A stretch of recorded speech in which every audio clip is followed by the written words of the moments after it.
All right, we'll call this meeting to order, the Board of Education of the Kaneland Community Unit School District 302, and we would like to inform all board member meeting attendees that this meeting is being live streamed and archived for access at any time by our community members on the internet within 24 to 48 hours of the meeting's conclusion. And please rise for the pledge.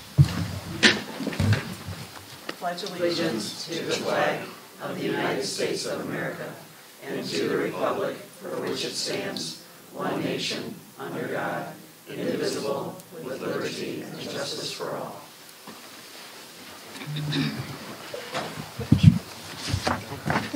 Roll call. Mrs. Barber. Here. Mr. Carey. Here. Mr. Lawler. Here. Mrs. Pavlik. Here. Mr. Rivas. Here. Mrs. Witt. Here. And Mrs. Junk is absent. All right, with 1, 2, 3, 4, 5, 6 members present, we have a quorum. Would anyone like to move anything from consent to new business?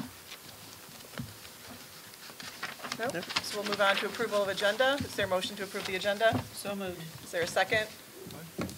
Second. And a roll call? Mr. Carey. You do public comment? Sorry. Did I?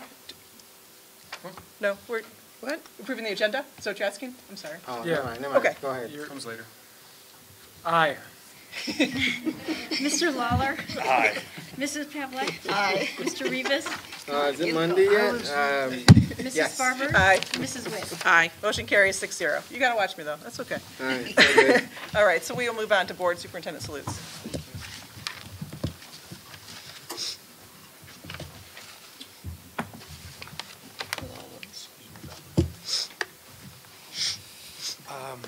Good evening, board and audience. Thank you for coming out tonight.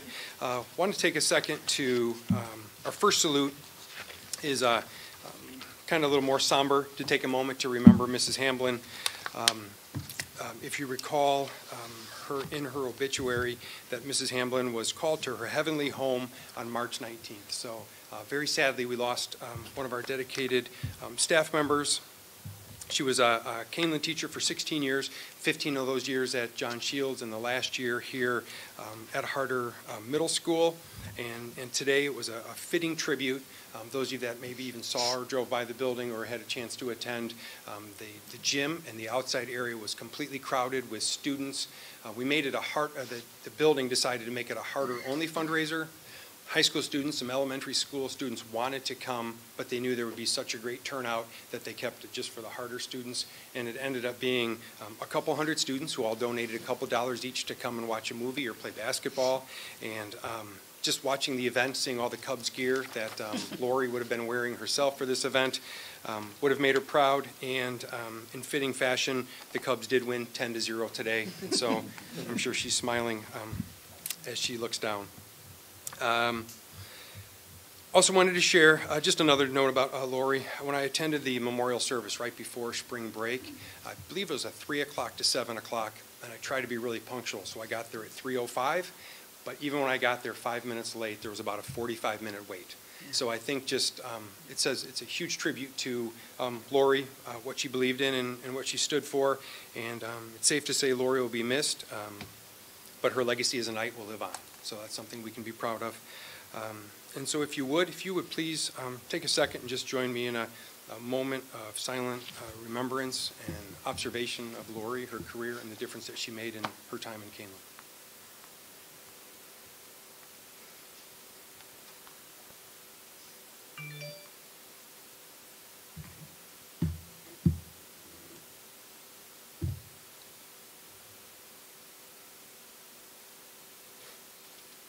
Thank you. I appreciate that, and thank you for our staff and the support. Those couple days right in the week when Lori passed, the staff rallied around each other, and the supports we had in place were terrific, and I know they've continued on for those that may have needed it. So for those of you that played a role in doing so, thank you for that, and thank you for supporting our staff members and our students. The next thing I'd like to do is take a second. This is as part of the Illinois Principals Association Assistant Principals Week. So I'd like to take a second. We don't have any of our assistant principals here, but did want to share a note of thanks and appreciation for their dedication to our schools and our students. Mrs. Oslager and Mrs. Faber from the high school, Mrs. Bacalus and Miss Weiss here at Harder as assistant principals, then our 2 assistant principals at the elementary level, Mr. Countryman and Mrs. Aversa. So if you don't mind, give them a round of applause. Appreciate you for their work.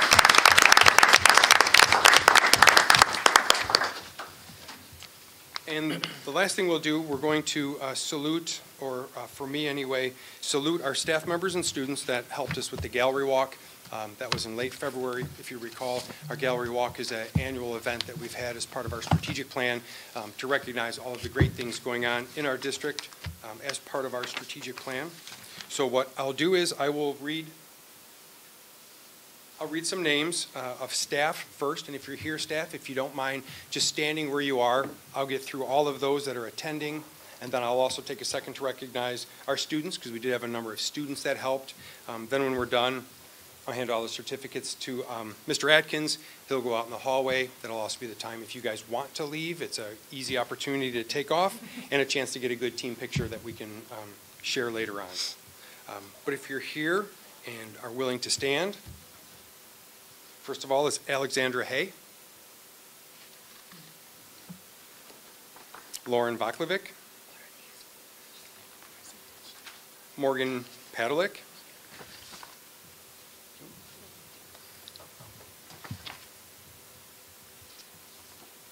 Dan Rudder. I need somebody to stand soon so everybody can stop staring this direction. It gets very uncomfortable after a while. It's like Ashley Sturkle. Thank you, Ashley. Elizabeth Orman. Thank you, Elizabeth. Kendall Lawson.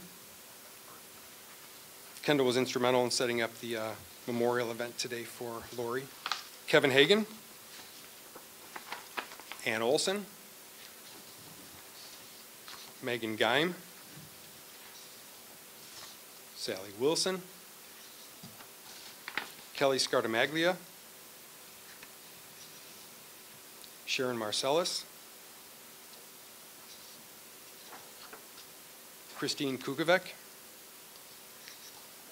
Sarah Linden, Cindy Babbage, there we go, Julia Galvin, Sadie Stark, Melissa Bradford, Hope Paskus, Trevor McEwen, Suzanne Satterfield, Rachel Hall, Jacqueline Self, Shannon Shanahan, Shari Tremblay, Carlene Gregg, Kristen Murphy, Nancy Meisinger, Renee Grish, then back to Alexandra Hay. If you would, please give our staff members a big round of applause for your dedication to work.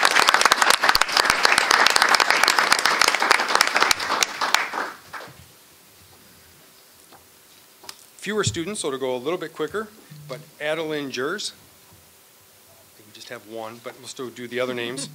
Gianna Titus, Lindsay Norman, Madison McLean,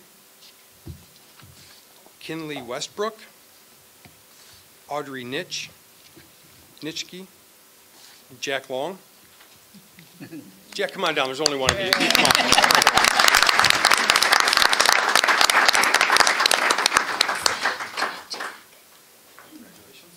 Would you like to say anything? No. I don't blame you. And our last one is Ava Hamlin. If you would, please also give our students a big round of applause.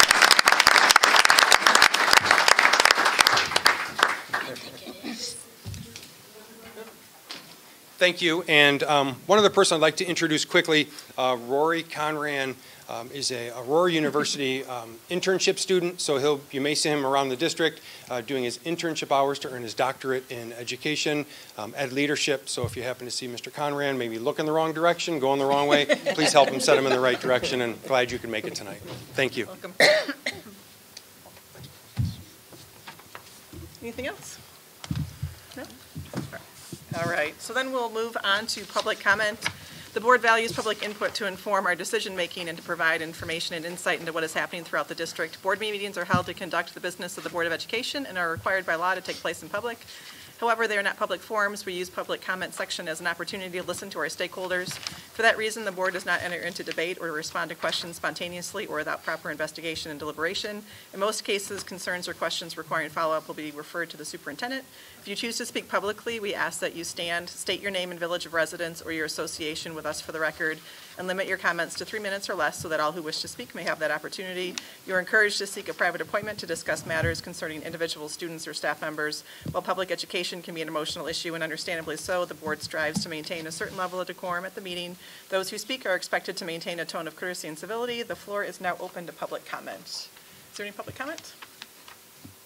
Do you? I signed up. Oh, yeah, perfect. And if you wouldn't mind going to the microphone, so, yeah. You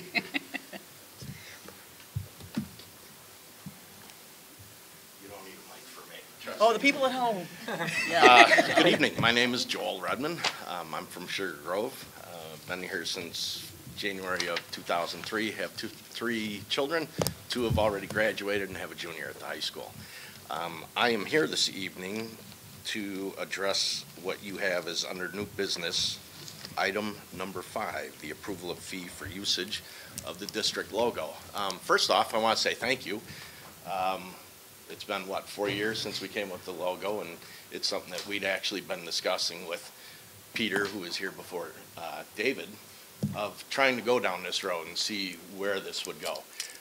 Second of all, I would like to thank the board. I believe all of you should have received an email from me at some point in time last evening. I realized today that I can't get through it in under 3 minutes, so I would just ask if you would be able to look at that. I have to apologize to Dr. Fuchs, Dr. Layden. In my infinite wisdom, I did not send it to you. So I will forward it to you. Basically, we're just here to ask if you wouldn't give the usage of the logo. I believe, and some of the people that are here this evening believe, that we'd like to keep it in-house. The whole idea, we feel, of the logo and raising money is for the kids. And when I say in-house, we would like to see the schools use it, the boosters, whether that's music boosters, athletic boosters, foundations, PTOs, PTAs, however you want to address that. What we have found ourselves being is in competition with other businesses, whether they're local, whether they're out, not necessarily local. We still do buy a fair amount of our spirit wear, things that we sell, whether they're football seats, stadium seats, things like that. We still do purchase a fair amount of that stuff from outside sources. We are just looking at it as a way for us to make money. We don't make money. It's for us to make money for our children, our students, our athletes, our band members, whatever it comes down to. So that's what we're looking to do. We have also done a fair amount of research on this. I understand that the administration has contacted other schools. We have also contacted about 8 other districts and found that there are districts that don't basically control their logo and they let anybody use it. And we've gone all the way to the other side of the scale where we found school districts in the area that don't let anybody use it, and that's their intention, is to give it to their boosters. So that's what we're looking at. That's our request. And again, I'd love to get through this email and go through every little detail, but if you'd be able to take a look at it, I'd really appreciate it. All right? Thank you. Thank you. Is there any other public comment?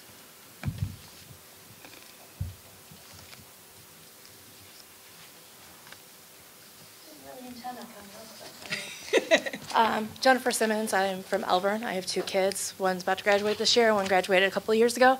I'm here representing Kaneland Performing Arts Boosters.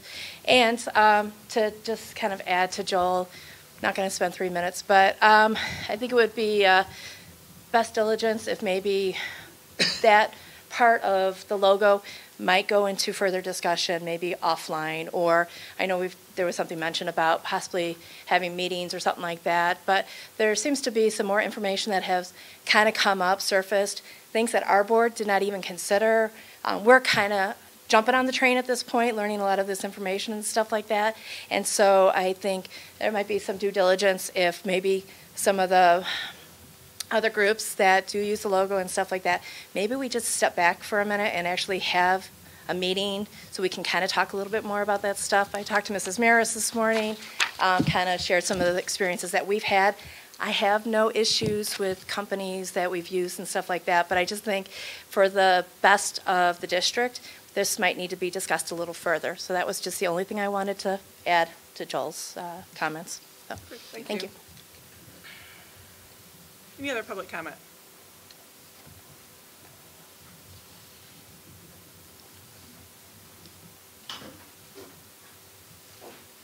Hi, I also wasn't planning on coming up to speak tonight, but the logo is important to me as well. I'm Emma Ebert. I am a Sugar Grove resident, and I own a family small business here in Sugar Grove. Some of you know that, some of you may not.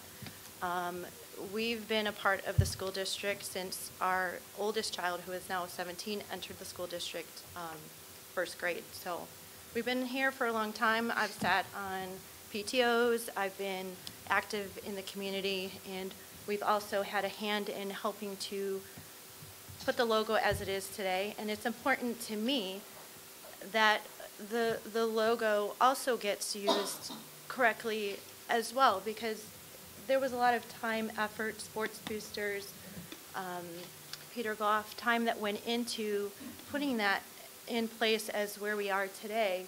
And us being a small business, we give back to our community. And there's years that we've all been together, and I want to work together with everybody. I want a great working relationship with the school district and continue to put the logo forward as it is today. If that's a fee that needs to be put in place, then yes, then that's what needs to happen. But I think we need to go about it.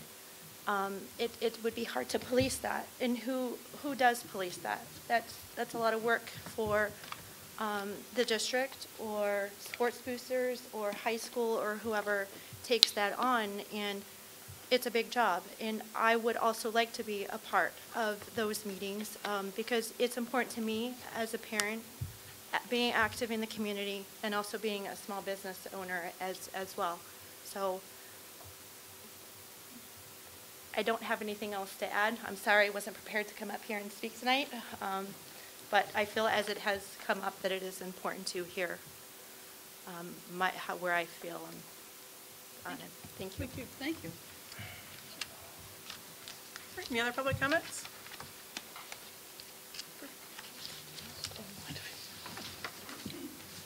Hi, I'm Carrie Krukenberg, and I'm solely here for the reason of the logo. I was informed that there was a possibility that there would be a fee in using the logo, and I do spirit wear for KYFL and for KTB, and I'm just wondering where the line is drawn as to who has to purchase this logo, because I can tell you as a person who does spirit wear for these two feeder programs that it's not going to be feasible for us to pay a $500 fee to use a logo that we've been using for 7 years already.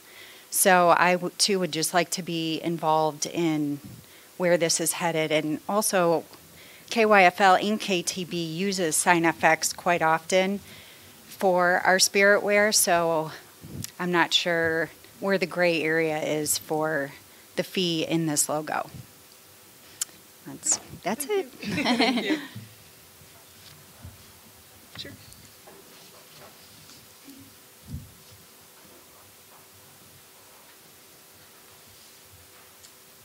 Hi, my name is Tracy Healy, and I am a Sports Boosters member, and I'm also on the board, or a board member. And I didn't even know that this was a problem, like that Sports Boosters was looking to do this. And considering I'm a board member, I think that's pretty insulting. So I think it's something that does need to be talked about, and we need to figure it out, because I'm not really sure where the problem is using the logo. And I am a Sports Boosters board member, like I said, and I also work for SignFX, so I see both sides of, businesses trying to provide a service for, the kids and the community. So I just wanted to let you know that I don't think it's something that should be decided now, and perhaps it does need to go into more conversation as far as the whole point of this. Thank you. Anything else? Anyone else? Nope. All right, so we'll move on to the consent agenda. Tonight, the consent agenda contains the following action items: the approval of accounts payable and payroll March 2019, approval of treasurer's report March 2019, approval of minutes of the March 2011-2019 regular meeting, approval of resignations and employment of staff, approval of destruction of audio recordings from closed session meeting from September 2017, approval of athletic training services, approval of bid fuel, approval of bid Harder Middle School gym floor, approval of bid Kaneland High School dishwasher, approval of bid copy paper, approval of bid security services, and the following informational items: the Student Suspension Data Report and the Freedom of Information Act FOIA Request Report. Is there a motion to approve the consent agenda? So moved. Is there a second? Second. And a roll call? Mr. Carey. Aye. Mr. Lawler. Aye. Mrs. Pavlik. Aye. Mr. Rivas. Aye. Mrs. Barber. Aye. Mrs. Witt. Aye. Motion carries 6-0. We'll move on to new business, J1, approval of donation. Yes, thank you. I will turn this one over to Dr. Fuchs, and I'll let her share about this very nice donation to KBK. Very good. We learned, I believe it was a week and a half ago or so, not terribly long ago, that Blackberry Creek Elementary School received a $1,000 donation from the Symbol family. The student is Marcus Symbol, and he's involved in the music programs at Blackberry Creek, and so his family was very generous to provide a donation for the music program at Blackberry Creek. So. Any discussion questions? Thank you. Yeah, thank you. All right, so then we'll move on. Is there a motion to accept the donation of $1,000 from the Symbol family to be used in the KBK music program? So moved. And a second? Second. And a roll call. Mr. Lawler. Aye. Mrs. Pavlik. Aye. Mr. Rivas. Aye. Mrs. Barber. Aye. Mrs. Witt. Aye. Mr. Carey. Aye. Motion carries 6-0. We'll move on to J2, approval of driver education fees and public hearing. Yes, I will turn this over to Dr. Fuchs in a second, but as you know, annually, the driver education fee requires a public hearing, and it's usually always in the spring. And so, as you know, with the public hearing piece, it'll be different than a regular topic. So I know you know that, Mr. President Sparber. So I'll let Dr. Fuchs introduce it, and then we'll eventually get to the public hearing, and then the board will be able to have discussion afterwards. I'm going to switch that around just a little bit. Okay, and want me to open it? Yep, thank you. All right, so we'll open the public hearing at 7:24. Go ahead. Great, thank you. So with that being said, as Dr. Layden mentioned, it's required by school code that we have a public hearing in order to charge $250 for the driver's ed fee. The law says that you can only charge $50, but if you can show that you are spending more than you're collecting, you're allowed to charge more than the $50, up to $250. Our driver's ed fee has been $250 since at least 10 to 12, 15 years. We haven't changed it. The law has changed a little bit along the way. We used to have a waiver for it. They don't offer the waivers anymore, so this is in place of that waiver. As you can see, I've done the revenues and expenditures for 17-18. In 2017-18, we collected $83,433.89. Of that, $39,138.84 was from the state. So the remaining $44,295.05 was from our student fees. With that being said, you can see all of our expenditures, including the salaries, the extra drive hours, bennies, repairs, books, fuel, new cars, car insurance, FICA, Medicare, things like that. Our expenditures were $280,841.59. So driver's ed cost approximately $197,400. If you take a look at the state reports, we had 307 students in the classroom portion during that time. We had 139. They call it the lab, but that's the behind the wheel. And then approximately cost per student is about $900. The net cost, because of the offset of the state and the student fees, brings it down to about $643 per student. So I do believe that our fee of $250 is still justified in terms of the costs of the program. Okay, so we'll move on to the public comment portion. So now we'll have public comment only for the driver education fee. Would anyone like to have public comment on that? No, then we will close public comment. And does the board have any discussion on the topic? All right, do I close the public hearing, I guess, and then we discuss? So we'll close the public hearing at 7:26, and then is there board discussion? Dr. Fuchs, I just have one question. If you're on free and reduced lunch, do you pay any driver's ed fee? If you're on free lunch, no. If you're on reduced, you pay 50%. Okay. So it's consistent. Okay, that's what I thought. Thank you. Just out of curiosity, there's roughly 180 students. Do they just take private driving lessons, or where do they go? They might, or they may not take it at all and just not get a driver's license, or we have a few kids that don't get licenses. Okay. But the rest of them, if they're not in here, they would be doing it privately. Okay, thank Yeah, you. you bet. Is it just the class is required for graduation, but the behind the wheel Mm-hmm. isn't? So some might just need to Gotcha. take the class. Thank you. Is there any other discussion? So would someone like to make a motion to approve the resolution to establish the 2019-20 driver education fee for Kaneland High School at $250 as presented? So moved. Is there a second? Second. And a roll call. Mrs. Pavlak? Aye. Mr. Rivas? Aye. Mrs. Farber? Aye. Mrs. Witt? Aye. Mr. Carey? Aye. Mr. Lawler? Aye. Motion carries 6-0. We'll move on to J3, approval of solar energy study. Yes, over the, at least for my 4 years here and then even longer, given our location of sometimes a great deal of sunshine and wind, there have been questions from board members and community members, have we ever thought about wind or solar, any additional ways to try to generate power and save money for our district, and have had those discussions, but in the past, there weren't cost-benefit or the right cost-benefit return on investment options and scenarios at that time. But now with some new information, we'll look at possibly share with the board another option and look at some options moving forward. And I do know that in addition to Dr. Fuchs, we do have Mr. Payton and a guest here. I apologize, I don't know your name, but I'll have one of them introduce you here tonight for the presentation. So, Dr. Fuchs. Thank you.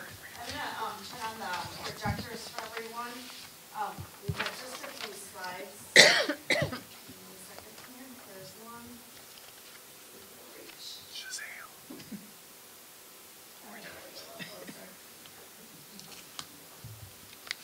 There you go.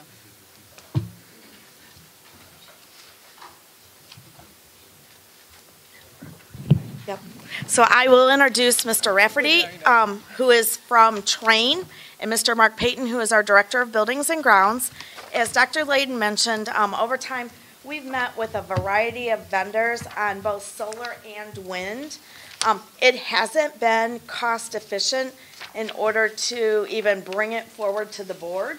But Mr. Rafferty is going to share with us some information from the state that has changed and may lead us down a different path that we haven't had that opportunity before. So I'm going to ask that he give his presentation, and then we'll open it up to the board for questions, and I will click for you.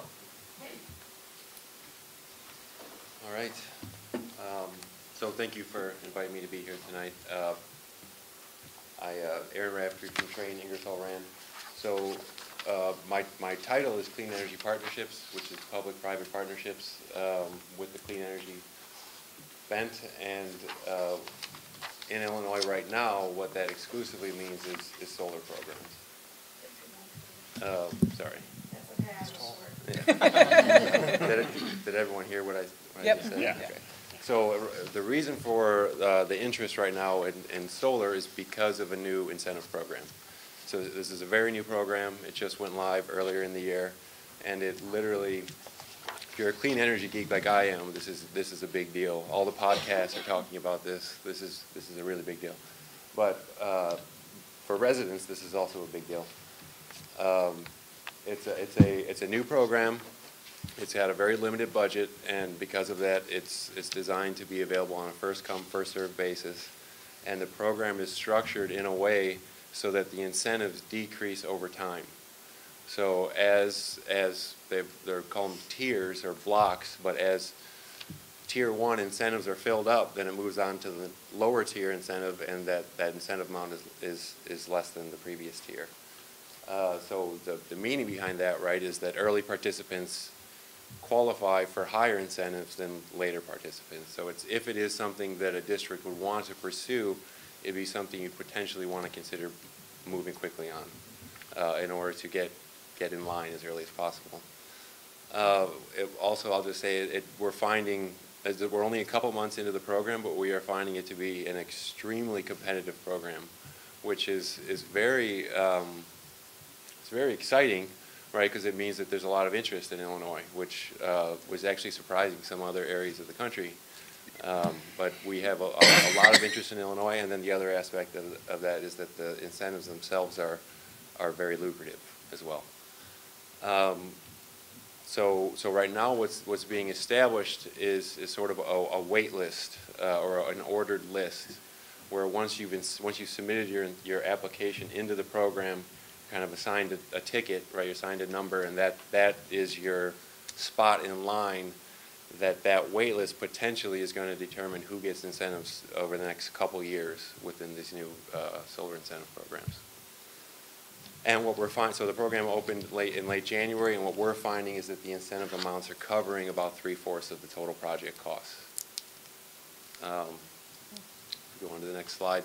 So due to kind of the need for speed, so this is actually so public sector agencies are actually classed into the same category as private sector, Walmart, right, all the big private companies. One of the benefits of private sector is they can move quickly, and one of the drawbacks to public sector is that you can't really, it's more difficult for you to move quickly. So one thing we're finding for some of our customers is a benefit of utilizing cooperative procurement programs. And we have on the screen here the U.S. Communities program, which is the program that Train participates in, and we have for a number of years. The benefits of using the program, right? One is just the speed that allows you to move and potentially get as early in line as possible. It also should ensure a more competitive pricing scenario, right? The master contract that we bid into for this, it was a $100 million contract, which is substantially a higher volume than what we'd be looking at potentially for your program. Also, not to be toot our own horn, but Train is the one that has this contract, right? And we have been working with the district for over 25 years. We certainly plan on continue to work with you for another 25 years and continue to try and earn your business in that regard. But it could be other firms that have this contract, right, that you may have never worked with in the past. And then lastly, you're already a registered user of U.S. Communities. I'm not sure how familiar all individual board members are with the program, but you are a registered user, and this is something that you have used in the past. 2 more slides.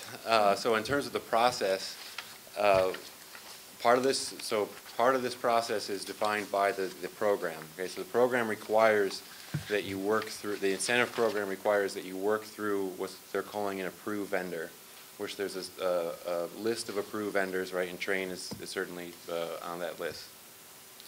And so you need to select an approved vendor in order to even apply into the program. So the process it would be to select your program provider, such as Train, using the U.S. Communities Co-op Procurement Program. We have a 2-page letter of commitment that is included in your board packet that actually there's no cost commitment whatsoever at this early stage, associated with choosing Train.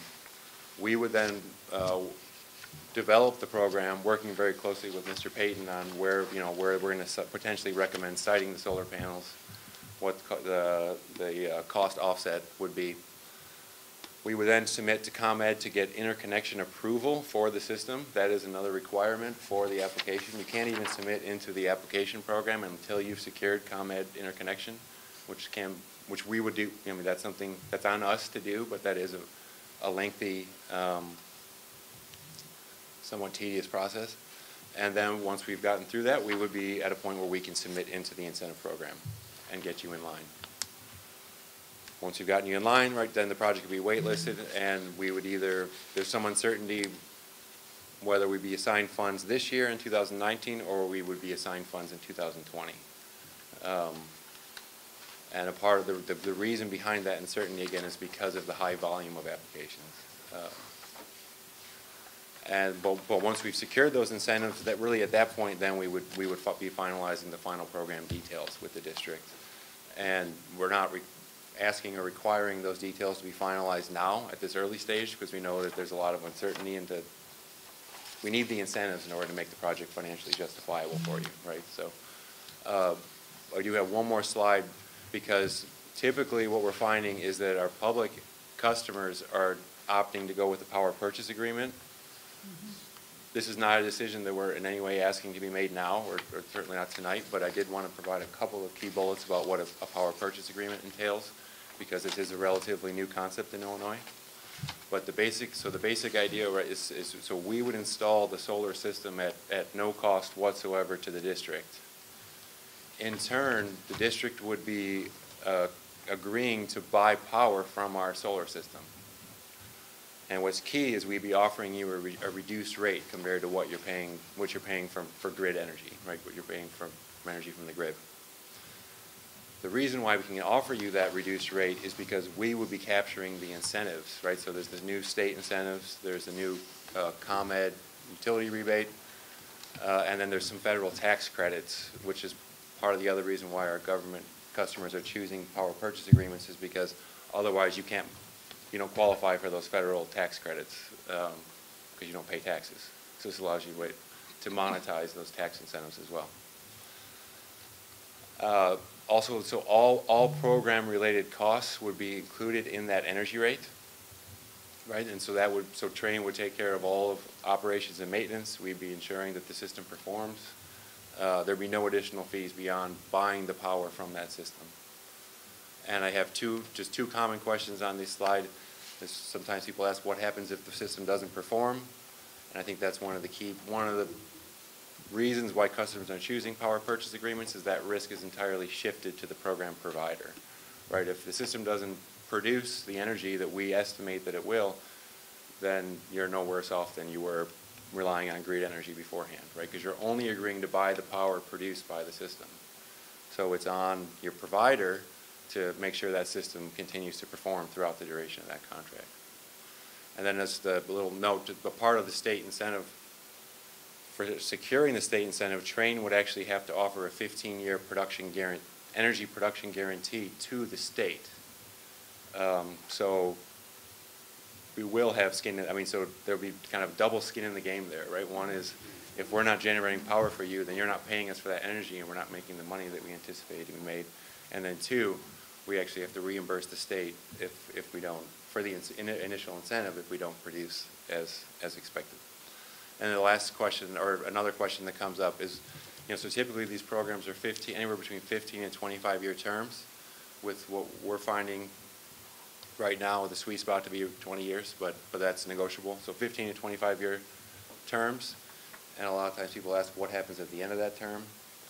And at that, the contract would state you'd have an option to exercise at the end of the term to either purchase the system at fair market value, to renegotiate the power purchase agreement, which is the most likely, based on experience in other markets, is the most likely scenario. Or just extend the PPA another 5 years or so. Or your provider would remove the system at the provider's expense, right, and restore the site to its original conditions, subject to wear and tear. So that's kind of the breakup option, right? If you're not satisfied with your program provider, then we come in and rip it out, right? And if it's a roof mount system, we restore the roof. subject to wear and tear, and if it's a ground mount system, then we restore the site to its original conditions. That's the end of it. Any questions? Do the board members have questions? Can you, go ahead. Oh, I was just going to say, so if it, during the installation, you find that there are infrastructure improvements or something that would be needed in Yeah. order to have it, is that at your expense as well? It would. Or would we never run into that? on No, that? you could run into that. So during the next step, we would certainly do some due diligence in that regard, right? If there's any glaring concerns, that would be something we would want to point out and factor into our siting recommendations for where to put the panels. I mean, as a district with multiple schools, you have options. Some other customers don't have as many options. But it could happen that so we could enter into a power purchase agreement, and there's some conditions precedent in that agreement that states that if environmental hazards or something is uncovered during that stage, then basically both parties could potentially go their separate ways, right, with no harm done. So Just to continue on, so you could bring in a structural engineer to tell us our roofs are strong enough to put this on top of them? Absolutely. And that's, Okay. I mean, we would have, so we need to feel, well, beyond the safety side of it, right? Everybody needs to feel good about it. But from the standpoint of the system, we need to know that our asset is going to perform as intended for the entire duration of the contract. Okay. So yes, that would be part of the analysis. Structural, if we're talking about roofing, and then civil, if we're talking about ground mount application. What guarantees do you have that we will not pay more for power? You said that we would pay less, right? So how do we know that's for sure? Always. Well, yeah, that's a good question. That's a good question. And so there is, we cannot guarantee that, right? So if there is a major change in energy markets such that electric prices, grid provided electric prices substantially goes down, then you would not be protected in that. But what we can do and what we do is look historically at electricity prices, right? And those tend to go up on average 3% year over year, right? This is not consistently 3%, but there are some customers that even in some other areas of the country that don't have quite as lucrative incentives as we do right now, we might not be able to offer a lower rate. We can just match the existing rate. And then customers are still entering into it because you have rate,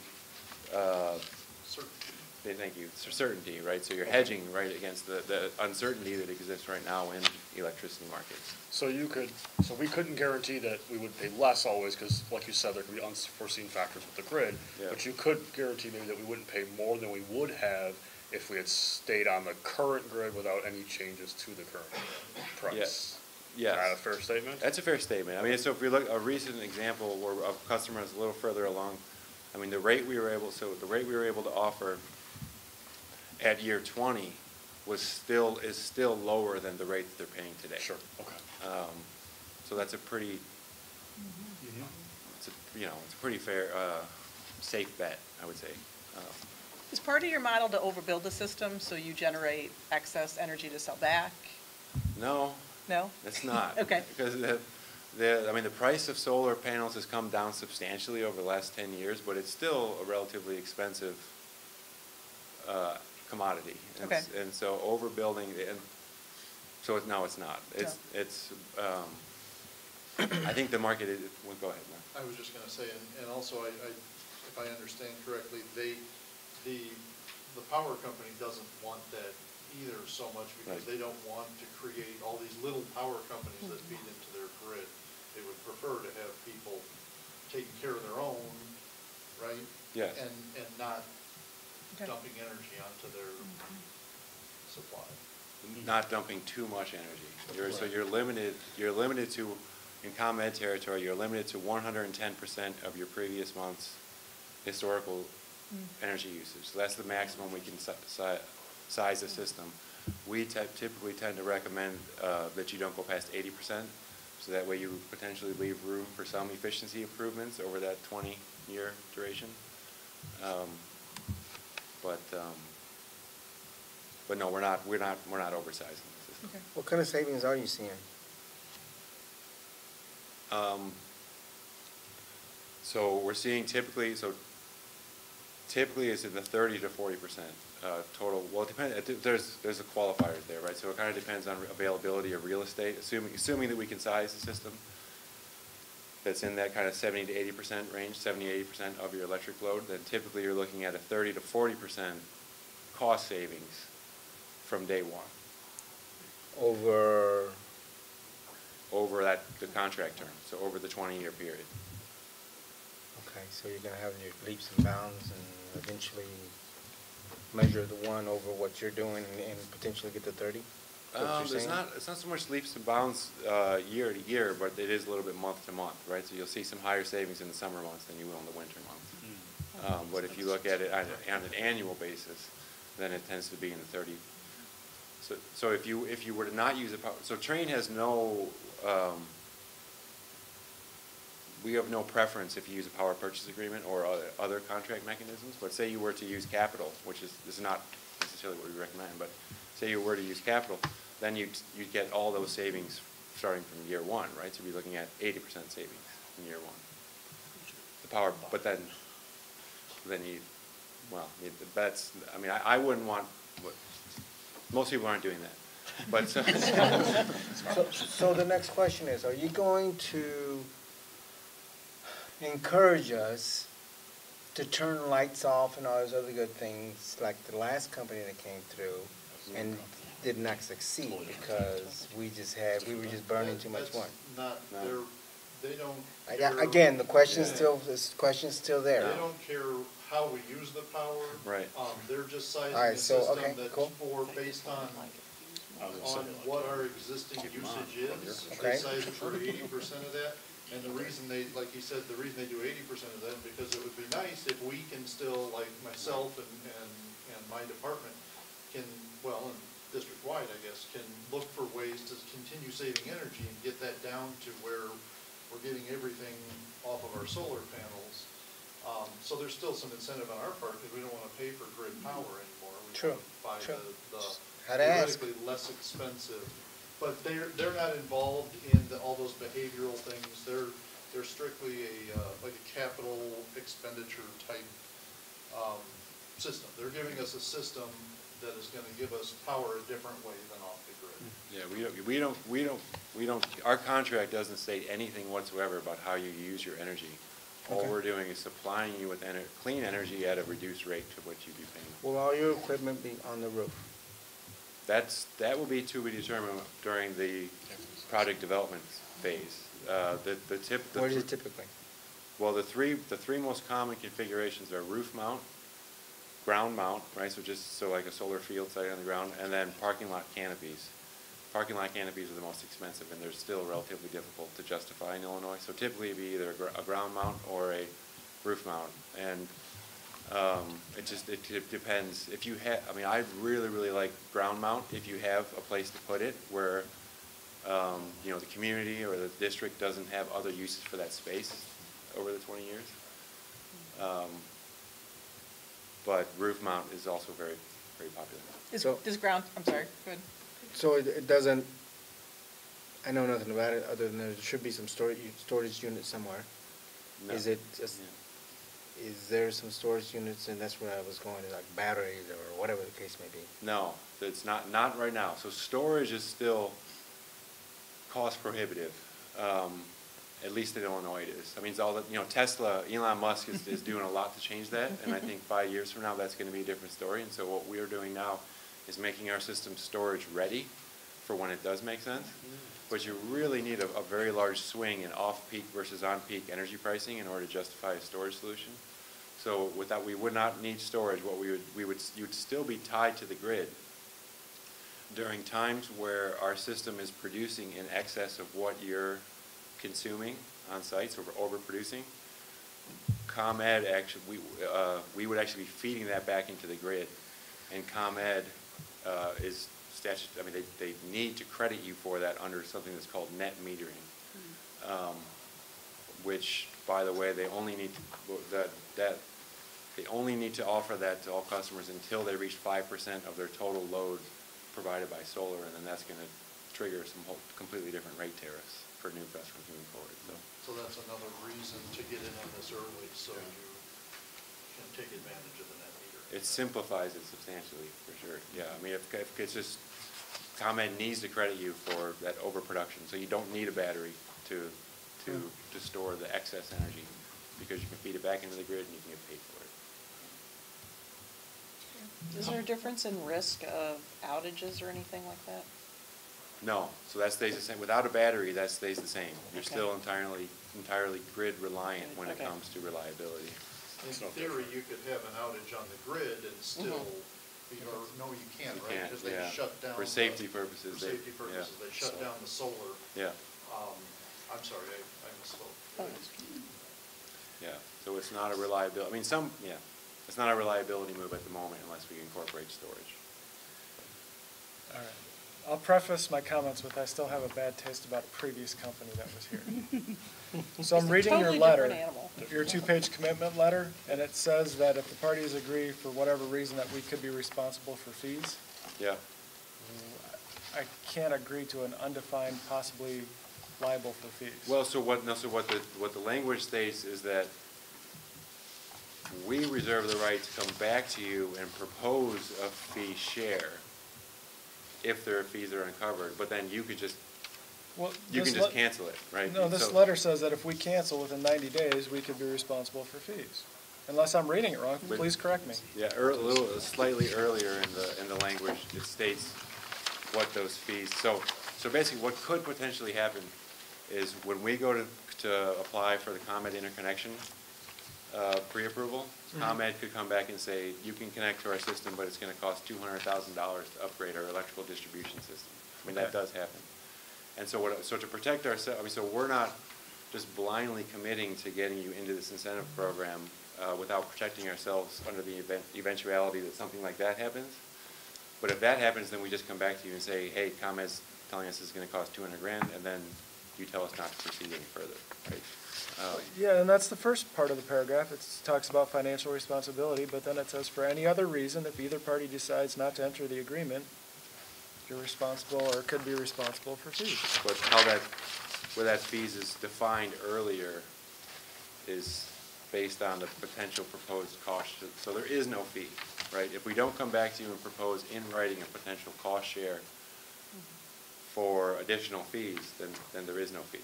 Okay. Yeah. All right, fine. Yeah. I just wanted to make sure I was clear on that. No, yeah, that's a good, there would have to be an additional addendum in writing to that agreement in order for you to commit to any cost. But again, that would just be a deal breaker, right? That actually happened for a few, we submitted 5 interconnection requests, and a couple of them came back just requiring substantial distribution system upgrades, and so then we just canceled the programs, right? All right, so if we sign this letter, approve this letter, and Yeah. it gets signed, the only thing we're really agreeing to right now is to let you guys figure out what all this is gonna cost and come back and tell us how it would work? Is that a fair statement? It's a fair statement, yeah, Okay. yeah. How long typically, or have you seen, is the program programmatic development phase? One where you're going to go out, do the study, where it's Yeah. going to go, how much, those kind of things, locations, and that phase, how long would that be? It's mostly driven based on the ComEd interconnection piece, and that's taking anywhere from 20 to 60 days. So, I mean, we could work pretty quickly on nailing down recommendations as far as siting, like where to put the panels. And so you're probably talking about anywhere between 1 and 3 months is what I would imagine. And you're basically talking about all of our locations, or are we just talking about certain locations? Well, I believe what we're doing is looking at the district as a whole. So all the locations, it doesn't mean at the end of the day that we would have solar panels at every location. First of all, is it cost feasible in certain locations but not in others? So maybe we wouldn't have it everywhere. Also, Maybe there's issues in like neighborhoods don't Right. want solar in their neighborhood, so that we would maybe oversize another system to counter. Does that include the balance farmland we own? it. Well, You can. Potentially. As far as the program's concerned, I mean, a lot of agricultural land is being turned into solar fields right now in Illinois, which, it doesn't, there's no requirement as far as a train or as far as the program in terms of how many schools you include, right? So we would work with you, we would look at your portfolio and look at your electric costs and make recommendations, and then ultimately leave it to the district to decide how many of the schools you want to go for. If it's one school, we're still very motivated to work with you guys on the program. Where are we at in the incentives right now? Are we still in tier 1, or are we moving out of the tier? Because you said they're in tiers, right? The incentive programs are? Yeah, right now we're in tier 3. Oh. Yeah. Well, actually, I shouldn't, it's unknown. So unfortunately, there's this mad rush of applications that come in, and this is based on other markets, like this happened in California a while ago, it's happened in Minnesota relatively recently, happened in New Jersey and a couple other. There's a mad rush of applications that come in, and then a lot of them drop out. There's a lot of attrition in the first few months. And so actually, I should say the short answer is I don't know. I guess so then, are you still motivated if it's not 75% incentive rates? Are you still motivated to continue to do this at 50% or 25%, those kinds of? Yes, yeah. Okay. Anywhere through tier 4, we still feel confident that we can provide a compelling financial justification for a program.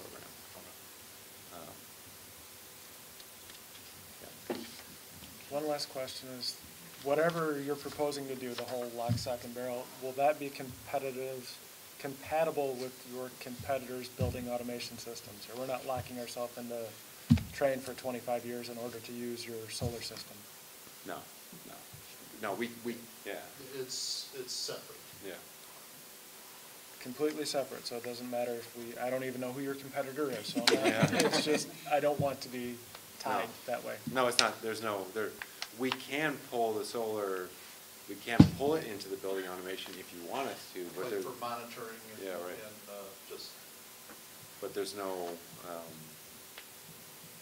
Okay. there's no, hardware, software, or other contractual requirements that would make the two dependent on each other anyway. Thank you. Yeah. Any other questions? One last one. If you do put it on the ground, do you fence it? Yeah, we have to.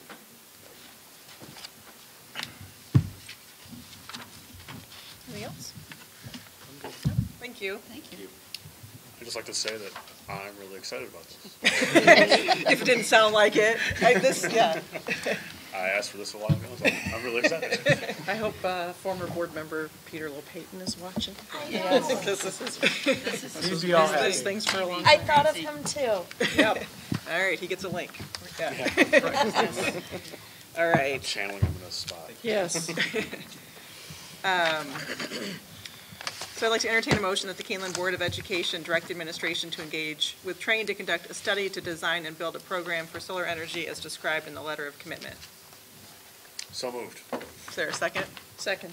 And roll call. Mr. Rivas. Aye. Mrs. Farber. Aye. Mrs. Witt. Aye. Mr. Carey. Aye. Mr. Lawler. Aye. Mrs. Pavlik. Aye. Motion carries 6-0. We'll move on to J4, approval of conference affiliation for Kaneland High School. Yes, thank you. Mrs. Maris and Mr. Rollman, our athletic director, thank you. Thank Thanks you. for coming Thanks out. very Thank much. you so much. Thank you. Thank you. They are here tonight to provide an update and a recommendation for athletic and activities conference for Kaneland High School.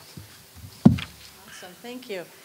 About a year ago, we came forward to let you know that at the end of the 18-19 school year that the Northern Illinois Big 12 was no longer going to be in existence, and that we had been approached at that time by the Interstate 8 for a one-year commitment with them.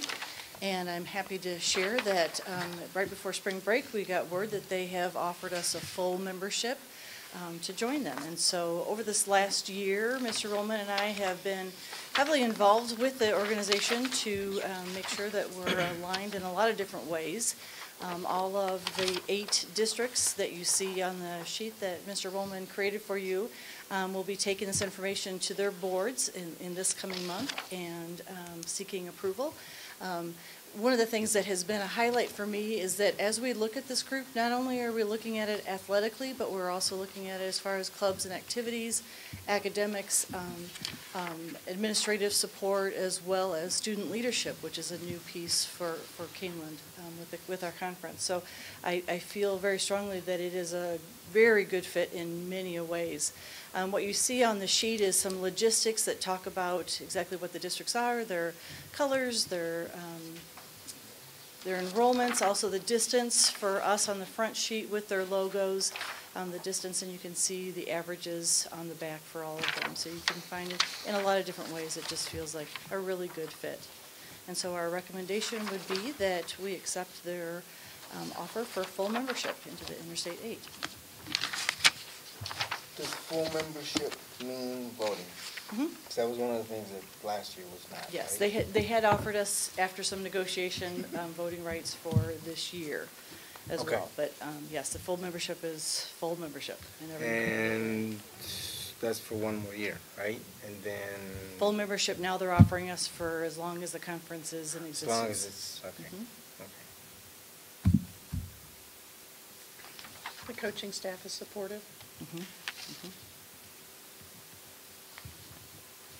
Any questions?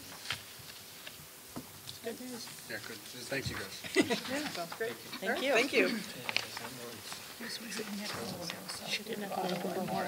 Yeah, it's nice to have a home. So I'd like to, exactly. I'd like to entertain a motion that the Board of Education approve the full membership of Kaneland High School in the Interstate 8 Conference. Is there a second? Second. And a roll call? Mrs. Farber. Aye. Mrs. Witt. Aye. Mr. Carey. Aye. Mr. Lawler. Aye. Mrs. Pavlik. Aye. Mr. Rivas. Aye. Motion carries 6-0. We'll move on to J5, approval of fee for usage of the Kaneland district logo. Thank you. Just 1 second to go back. Mrs. Maris, once we have this all signed, you'll go ahead and take care of that on behalf of the board back to the conference? Absolutely. Okay, thank you. Also here, as you just saw in that, Mrs. Maris and Mr. Rollman, they're also here, and Dr. Fuchs, part of J5, for some conversation from the board to be able to seek any feedback or questions that you might have in regard to J5, which is the approval of the fee for the usage of the Kaneland logo. We'll get just a quick history reminder, and then we'll get into the conversation. It was brought up, and it's accurate, that is, Mr. Goff was leaving. There was consideration of a logo to be used district and high school primarily, can be used by other schools if they would like in the district. And as a result, that was finalized, and then as I started, one of the tasks that I had was to have consideration of using it, whether or not we want to use it, whether or not we want to get a trademark or a copyright. And so as part of that, into the first year, we did do that, and you saw in the board packet the picture for the actual logo, the Secretary of State, and then also the contract that comes through that, or with that, through July 1st, 2015, and it's a 5-year renewable contract at $10 for the 5-year period of time. So it's not an exorbitant fee, but it is a fee nonetheless. And so, It goes back to 2015. right, so it's good through this year, through the summer, or next summer. So it's a 5-year period of time. We renew it at that time, or what? They send us automatically 60 days before it expires, they send us a letter asking us if we want to, and then we just go through the same process to have it renewed. Okay. So we can, and it comes back through the district to do so. So as a result, then we got that permission, and then we didn't do anything with it. And then this past fall, a question came back up regarding the logo, came back up to me and to the board. So we shared with the board that we would do some investigation, and as we investigated, found some information. And then at the last board meeting, we asked the board if it's something the board would want to take on as an official topic to bring back with a recommendation. And therefore, we are here with a recommendation tonight based on the work from the fall with Mrs. Maris, Mr. Rollman, Dr. Fuchs, and myself. So what we'll do is we'll share a little bit of the background, a little bit of the information that was gathered. Feel free, please, board members, to ask either Mrs. Maris, Mr. Rollman, or Dr. Fuchs any of the questions. We have kind of tag teamed it as we put it together, so we can tag team and answer the questions. But what we try to do is try to look at it from a practical standpoint. What can, and it would be primarily Mr. Rollman through the high school, because that's primarily where the logo is used more often there than anywhere else. So from a practical standpoint, what could he and the athletic department oversee and manage?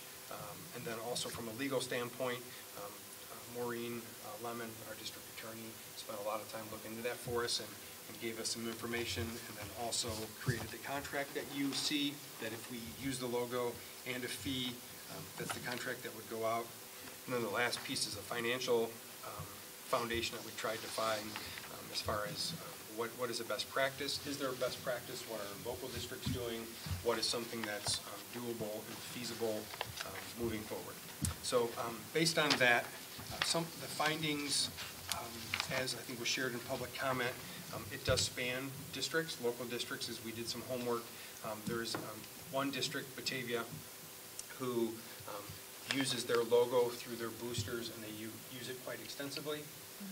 They generate a good amount of revenue with their boosters having that logo, and then those that would want to use the logo. It's still a district logo, but their boosters have been allowed purview in which to use it and generate funds. So a number of the vendors that want to use it in Batavia would then go through the booster clubs, and the booster club would generate a good deal of that revenue, with I believe 10% of it going back to the district.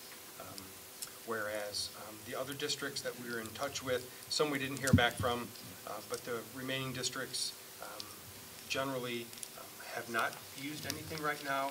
They were didn't feel comfortable either with enough information to get into the logo business, didn't want to do the logo business, or didn't feel like it was something time-wise a burden that they would want to put, or responsibility, not burden, responsibility they'd want to put on the athletic department.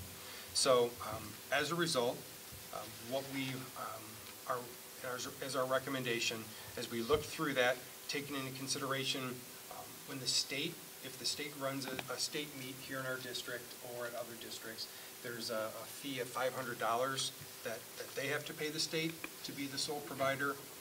We then even kind of try to tie it to building usage. Using our building usage, there's a $500 fee for that. And so as we looked at that number, and we looked at some districts that Batavia use it extensively, others that don't use it at all, that $500 number came up a few times. And so based on our feedback and our conversation, that's where the $500 recommendation comes from. And with that, I don't know if Mrs. Maris, Mr. Rollman, or Julianne, you want to add anything else, or at this point just let the board ask questions or see other questions they might have.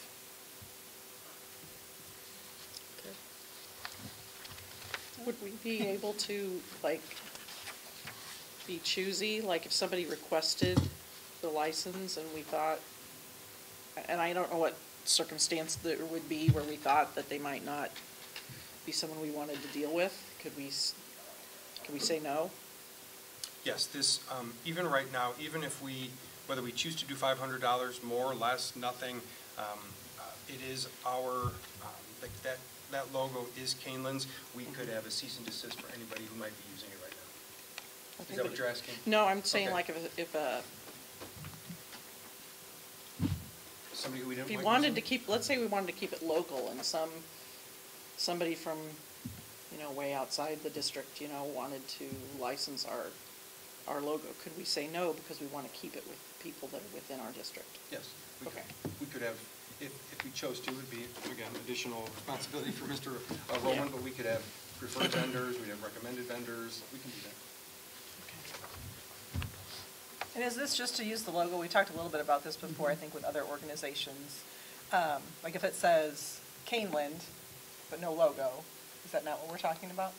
Correct. Dr. Fuchs, I think through the usage of the feeder programs, there's been an understanding either using Kaneland Knights and not the logo, or the logo and not Kaneland? Oh, not the logo at all. Okay. The logo is reserved for the high school or the district. Okay. And so the agreement that we had for many years with feeder programs is they could use the word Kaneland, or they could use the word Knights, but not Kaneland Knights as a unit. So they might have a K, but it wouldn't look like a point here because you can see what I'm doing. That's that right. K. And that's been over many years. Since that time, we've had think 4 or 5 athletic directors. So that may have at this point been lost in translation. But the intention was you can use Kaneland or you can use Knights, but not as a combination and not our logo. So it sounds, based on public comment tonight, that we do have outside teams or something using our logo. But if But that someone was was never to, the intent. It was never the intent, no. but if someone was to take this picture the way it's in our packet and wrote Kaneland across the bottom, that's not a violation of this patent. They could, Right, because this patent, or this trademark is with the word Knights on it. right, so. It doesn't have Kaneland on it. So to Yeah. save $500, Bill's Printing can just write Kaneland, and Instead of the Knights. so that's, to me, is gonna encourage a bunch of different logos to be popping up, because why spend the $500? It's possible. Yeah. And truly, we want to encourage school spirit and the use of our logo. So we thought $500 was a fair amount, that it would not discourage people to use the logo. Because all of our internal groups, our sports teams, our boosters, our performing arts boosters, our sports boosters, they're all considered internal, and they wouldn't pay for the use of the logo. But what about feeder teams? Would they have to pay? Yes, but They I'm not should sure be. that that's one of them that we would allow, based on the fact that, do you want the Kaneland Knight brand? I don't know, I'm asking the question. That's what I'm asking as well. I would be careful to protect the Kaneland Knight brand with anybody that's not associated, working with and/or for the district. Doesn't the youth football do that now? Their coaches work, our coaches work with their coaches, and they're certainly members of the community, and certainly, maybe there could be an arrangement, but I think it would have to have more conversation if we started charging, because I think the answer might be yes, to charge them for using that, if that's something we would want to do. I don't have all the answers. Yep, I don't have all the answers. It was at the board's request that we investigate what our options are. And as we talked through it, we did consider that there would be outlier considerations that would come up. And so that's part of the reason of a $500 amount, where we felt for the course of a year, and then it would be renewable each year, and this policy could be, or this practice and the usage of the contract could be renewable too. So where we came up with that amount was an amount that we thought would be fair usage for our logo and trademark, but yet not overly burdensome to keep people from using it.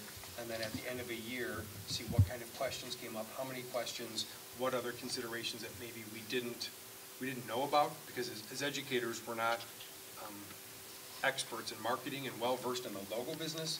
So in the 5 or 6 months we put it together, this was based on the legal piece, again, the practical and the financial, the recommendation that we felt we would live with for a year, see how it goes, see what happens with vendors, see what happens with booster clubs, see what happens with teams and usage, and what issues that might come up, and then revisit it in a year for sure. It sounds like those are 3 different camps, right? Like, so vendors have their own thing going on, but the boosters and the teams and internal stuff, those people are not affected by this at all. Is that correct? So it's just the outside vendors affected by this? No. The Or no? feeder Okay. teams would be affected. I didn't say feeder teams, I said Oh. sports High teams. school The high sports school team. teams, right? High school yeah. teams. Okay, yeah. They would not be. Well, they're affected in reference to funds. I mean, if the outside vendors are selling it like way to where they're getting a big amount of profits, if you will, it does affect what the boosters are doing. But aren't they already getting that? Huh? They're already That's what I using don't- it without yeah, a I guess I fee. don't understand. The outside vendors are already able to use it right now without a fee at all.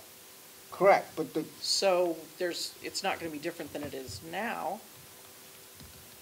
It's not like the boosters are gonna lose the money that they're already getting.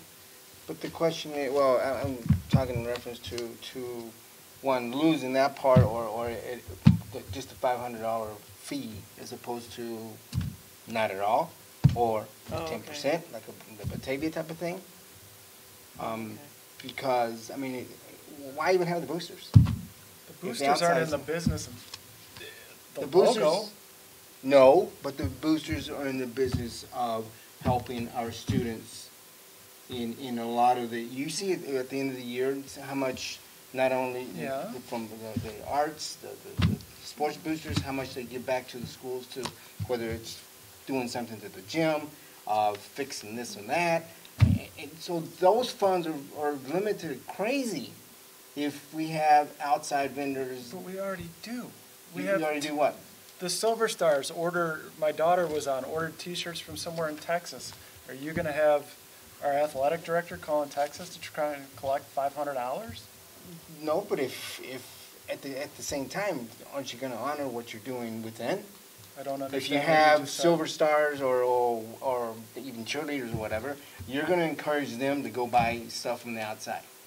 I don't care where they go buy it. It's not my control. The logo is what we're talking about. But does it have that logo on it when they order from the outside? Well, now it doesn't because it's trademarked. So it says, I forget. Somebody might know. It says Silver Stars on it, and I think it's got the Knight's head. I don't remember exactly. Don't know at all. So by doing this, we're encouraging a bunch of different logos just to get around. I think we'd be better off with just giving it to everybody and having the consistency of this is what we want from everybody. And then we don't have our administration spending their time and money chasing $500 fees from who knows where. So currently, outside vendors, and we already have, I don't know how many different things going on. It's not like this is going to encourage, I mean, they may make a few more of those or something, but we're already selling not everybody is using only the licensed the trademarked logo. Correct. So it's not like this is going to incite, more of that necessarily. I mean, it's not like it's going to be a new problem. We already have a bunch of, different colors and different words and things like that, right? So to your previous concern about, so now we're going to end up with encouraging people to do all kinds of other things. I mean, it may a little bit, but we already have that, so it's not a new problem. Well, this isn't going to stop it either, I guess. No, but that's not what we're trying to do. We're not trying to stop all those others. We're just trying to license this one. All right, so the goal of this is to, I guess I'm lost then. What's the goal of this? To make money for somebody or to control the brand, or what is our goal here? There's some of the, I think a little bit's exploration because it's the first time. And so while we're trying to generate some revenue for the district and see what it's like to try to control the brand for a year. So it's a kind of a dual role, because if it were truly to make money, it would be more than $500. It would be $5,000, and then we would probably spend the same amount in legal fees chasing down people trying to use it. So I think the time and the cost piece is something we balanced and had a great deal of discussion trying to determine what the best fit would be. And you also, in your discussions, discussed not having a fee at all, right? Or did you go into it as what would the fee be to license the logo, or did you go into it, should we license the logo and have a fee at all? That was the first question. You started there. Yeah, should we or should we not? But then looking at it, since we never have, and the first 3 years it was used by whoever would like to, we thought, since we're having this discussion, do we want to, do we not want to? We haven't, so let's see what it would be like if we did. And if we did, we kind of determined yes. Then by doing so, what should the contract look like? What should the fees be? What would be fair? Tried to get some input of, again, area schools, area districts, what they do. And so based on us determining, yes, we should try it. And then 2, what should the amount be and what should the contract be? This is what we circled in at. And again, it would be for a year to see how it goes, to see if it's cost prohibitive, is it beneficial, is it end up being more work than it's worth through David and the athletic department and the district to manage the funds. That's something we would then figure out and then bring back to the board. because as far as the amount of conversation, I think the recommendation here tonight is what we brought based on our homework. What I would not recommend is doing more research on it, because the research that we've done are the findings, and I think if we have more conversations, we'll kind of circle around, end up with something similar based on being the first time we've tried it. So the recommendation would be as we brought it, or based on this conversation, if we have more conversation, or if anything from Mrs. Maris or Mr. Rollman and his experience, to not use it, or to not have the contract or use it and charge a fee, with the idea of, that's great, get our brand out there, let more people use it, and we'll have more school spirit because more people can wear it at a lower cost, allegedly. So if Bill's Printing spends the $500 to buy the logo rights, can they print for band and football and soccer and pay $500 once, or are they paying it for every different batch of items that they print? It's a one-time usage fee. Yeah, we discussed that being one time, 1 year, and then as much as you want. That's what we had talked about. Correct, and I think the difference too is we tried to balance the difference between elementary teacher wanting to use this for 100 pencils for their students. If they're just ordering the pencils, getting the pencils and distributing them, and the vendor is not using this for their own financial gain, and they're not going to continue to use it for other things. They're not going to then go make whatever, pens, umbrellas, whatever. If they're doing it just for the school, for the team at the high school, it would be whatever fee they normally charge, not the $500 logo fee, because they're not continuing to use it for their own financial gain outside of the order for the district. So this is different than, say, like Bill's Printing Press that Brian's like. Yes. Right? Makes T-shirts continually and puts them in Jewel. Right. Right. They should pay the $500 usage fee because they're just printing T-shirts and putting them in Jewel and just go buy them. Yep. But if the first graders want to have T-shirts for a day, that would be a different situation, right? Because that teacher's doing that, and they're just going to do a one-time thing, and it's not going to be an ongoing. Okay. That sounds like an administrative nightmare. Yeah. Well, David, could be. Have you, if you've talked with other districts or had any conversation or began to think about the number of vendors and orders that you work with, hearing from you would probably be helpful. We actually have talked about that, and we allow our coaches to go out and find, we don't restrict them to which vendors they use. They do have preferred vendors.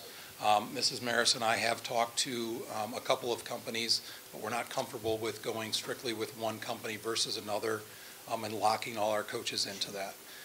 I also think it's important that one of the things that we discussed in quite a lot of detail is that I think one of the issues we have, and this is part of what our lawyers have put into that contract, is that if we give the use of that logo, whether you're paying for it or it's a one-time thing from our coaches, you don't have the ability to turn around and keep that logo and then give it to someone else. That's one of the biggest problems that I'm seeing that we have. I don't understand what you just said. So our football team frequently uses the company BSN. Okay. So we allow BSN to create those shirts, say playoff shirts for us. Okay. BSN can then not turn around and you take that logo and hand it to a different company. And that has happened in the past, where they have, we've given out that logo freely, or they've taken it, like you said, off of the paper, and then they've turned around and given it to their friend's company, and then their friend's company. And if you look very closely at our logo in different applications, it's been manipulated so it's not actually the same. And a perfect example is the front of our scorer's table on the basketball court. We have 3 separate panels on the 2 tables, and they're not all the same. The head of the knight is actually, actually no, it's not. Because there's a piece missing off of the top of the head. So it has subtle changes as people have used it and manipulated it in different ways. So this would stop that from happening? Not at all. Well, we would have the ability then to say, why are you using this logo? Because you never got approval from us as a school district to use that logo. You can do that now. It's our logo. Right. Correct. That's right. So the $500 is irrelevant to that statement. Well, first of all, that statement is about the control. It's not about the $500. Right, so, but we can control it regardless of whether or not we charge a fee. Right, but we don't have that. Where is that in writing right now, I guess is what my question would be. The trademark? It is now in the trademark. Yeah, according to what a conversation I had earlier with Dr. Layden. Right, but right now, we're not putting that out to any of the companies. So any coach that comes to me and says, this is what I want to order for our team, and we go through that order before they place that order, we don't put anything in writing other than what's already in that logo. We don't put anything in writing to tell them, like on the purchase order, anything that says, do not pass this logo on to someone else. And I know for a fact it has been passed on repeatedly to other people. And I think that that would was stop Mr. that. Williams' point. Well, that almost seems more important to take care of than the fee.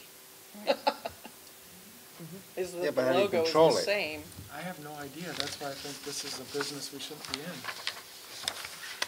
Can they take the logo, like, let's say you use a large company and they use our logo, and some other, like the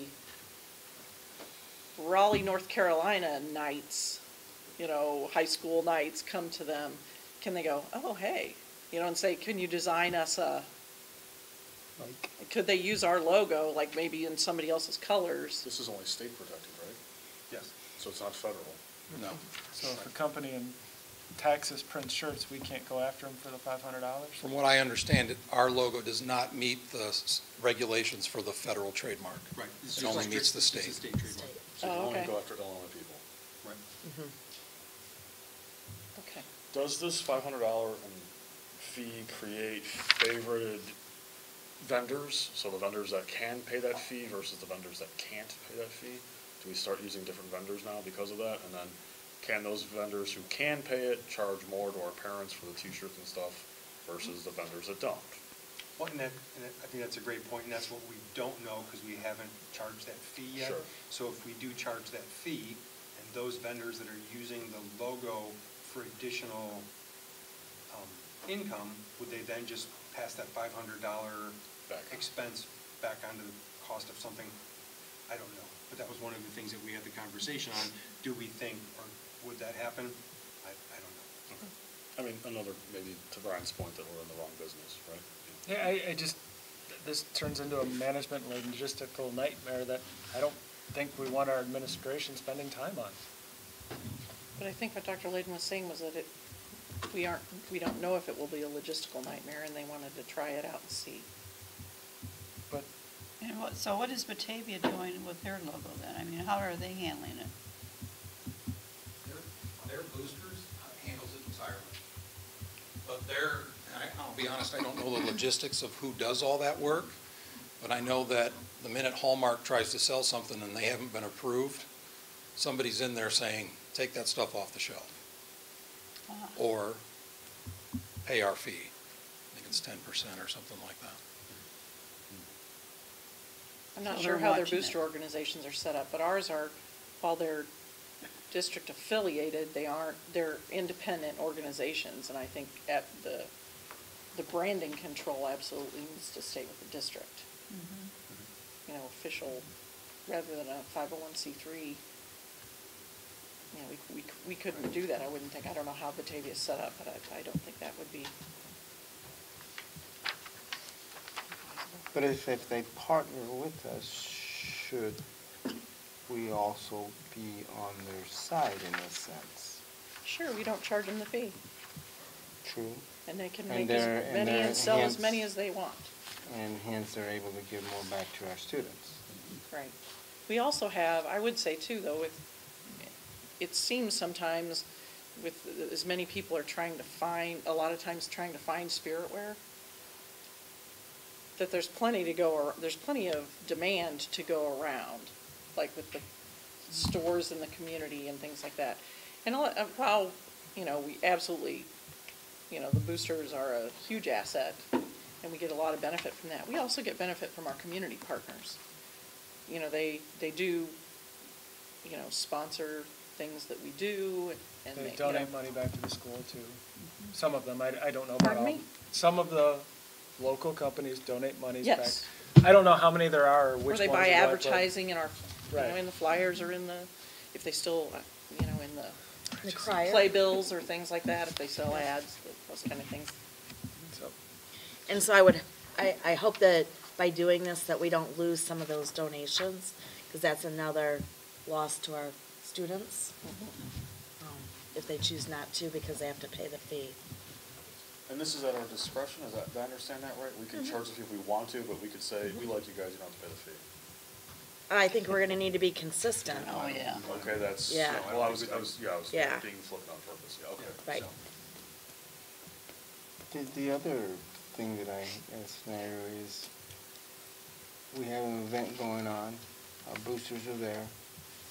Do we allow our outside vendors to come in and sell as well?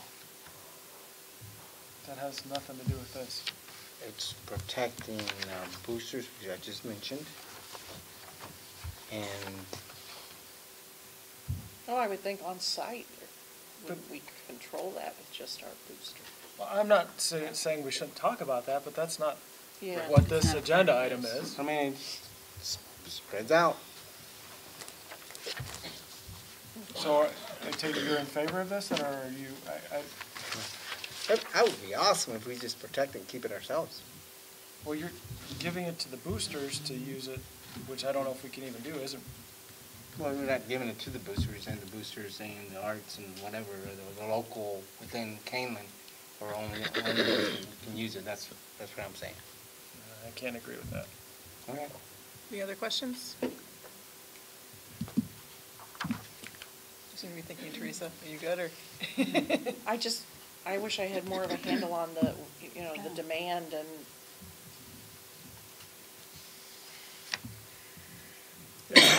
I just think, it seems to me there's enough to go around, but I don't want to be thinking that and I'm wrong.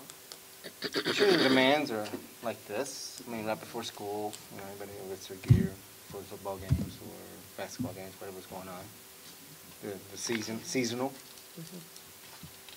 And it would seem to me that companies that did have to pay the fee would somehow pass that along to the customers in the prices, which would then make the boosters stuff more desirable because it's a lower price. Or the companies would just stop donating whatever an equal amount was. Or if they're in Texas, they don't care. Texans are nice people. All right, Alaska. I think there are enough, for me, there are enough unknowns that I have to go with the recommendation of, our administrators that have already talked through it, and if they want to try it out, I think, because we could sit here and go through all the what if this and what if that, but that's the whole point is that they've decided they want to try this and try to ferret out all those issues. It's probably where, the closest where I land is, I don't know what I don't know yet, and probably baby step, but is where I'm ready to do, but. When I saw this on, when the board back came out, I thought, well, maybe tonight's conversation will help me clue into this, and I was like, oh, good, but it didn't. Great. I think you hit it on the head, Shauna. We don't know what we don't know yet because we're not in the marketing and advertising business and apparel business. We will soon, maybe in 5 minutes or however long it takes for the recommendation, soon will be, and then we'll be able to provide updates and let you know how it's going. And if there are immediate questions and concerns, we'll work through those and provide updates, and then in a year, maybe have a different recommendation. So I guess I'm not even sure if we have a majority at this point, or if we were 3-3, so. My gut is to, like Teresa said, to kind of like go along with the administration's recommendation because they did the work, but I'm literally deferring to them because I have no idea otherwise, right? I was also thinking of just abstaining and being like, I don't know, you guys figure it out. A couple quick logistical things. If the board selects to move forward with this recommendation, the administration's intent is to begin on July 1.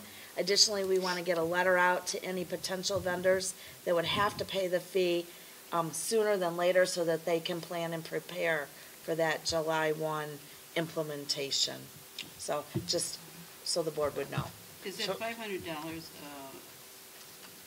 no, that's not per piece of clothing, that's just. 1 year. 1 year. That's right. So is that $500? T-shirts. Yeah, is that $500 an unheard of amount, or is it, I mean, what they may be paying toward other things is it in the ballpark? We don't know. We don't know. Yeah. We think it is. It truly depends on the size of the company and their ability to make profits from others so they can pay this fee or increase the price of the products they're selling to cover it, But or you're not reduce saying- or you're not- reduce donations so that they can pay it. You're not saying per batch, you're not saying. $500, Period. one company, 1 year. So Bill's Printing gets charged $500. That's it. If they're engaged for additional revenue, yes. Right. One last question, then I'll shut up. So like Silver Stars, I believe it's a nonprofit. Kaneland Youth Football, I honestly don't know, but those programs, if they want to use the logo, are we charging them? Yes. So They I'll- can't. Yeah, for profit. Those are- Either we'll charge those them are or we for won't profit. allow them to use it, one Or the or rule the we other. have. Well, it's not in writing, it was an understanding over many years. That's part of what Mr. Roman is saying. Nothing is in writing. Not that, nor the ability to prevent them from selling it to somebody else or giving it away. So that's another benefit of trying to contain our brand. So we can either charge them or not allow them to use it, depending on what we decide. Well, then how is that different than the sports boosters? Because Is there- they are representing and supporting our high school teams. So you're drawing the distinction at feeder programs? Yes. Okay, thank you. Our athletic director goes to the sports booster meetings. We don't do that with Silver Stars and KYFL and KTB and KYS, the soccer club. All of them. Exactly. We're involved in the sports boosters. We're involved in the activities and the performing arts boosters. I agree. We have administration there. And they're primarily supporting our high school students and teams that represent the school district. The feeder programs, while they have kids from our school district, they don't work with our administration like the boosters do. It's just a little bit different. That's why we charge them a rental fee for the use of the facilities, similarly. Based We on the don't- category that they fall. Exactly. We don't charge our high school teams to practice on their high school fields. Okay. So that's kind of the distinguishing fact. Are most of the Yeah. feeder programs, aren't they for profit as well? Not necessarily. So like the youth football league and the youth soccer, those are? I thought those were believe for most of profit. them have volunteer coaches, and they run their budgets on a shoestring. Yeah. Yeah, thank you. Yeah, thank you. Well, then, this says we'll make a profit from. If they use that picture. If they're Not profit. not making a profit, Well, so if we looked into those and they were using it, I mean, that would be a control issue and not a fee issue, maybe. Because we could say, well, you're a not-for-profit, so we will waive the fee for you. But we might want to say, for the control reason, you can't use it. I would agree with your Which- statement, Those Teresa. are two different, those are That's a kind fair of two different statement. sides of this. Mhm.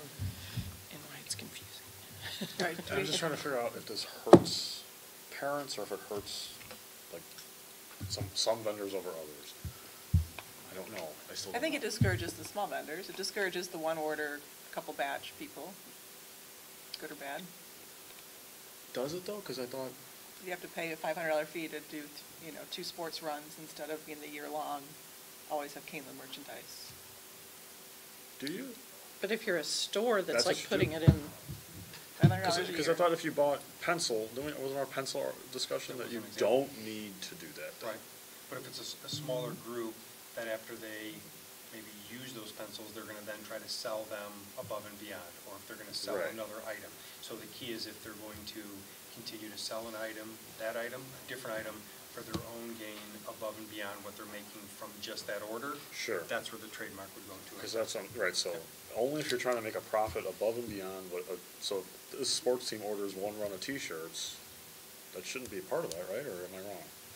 As long as that full T-shirts go back to the program and you pay your $260 for the 22 T-shirts, then Right. you're done, they And- would not pay a fee. Okay. But if that company then says, we're gonna continue to use that logo to sell more T-shirts or hoodies or They gotta pay the something. $500. Yeah. Okay.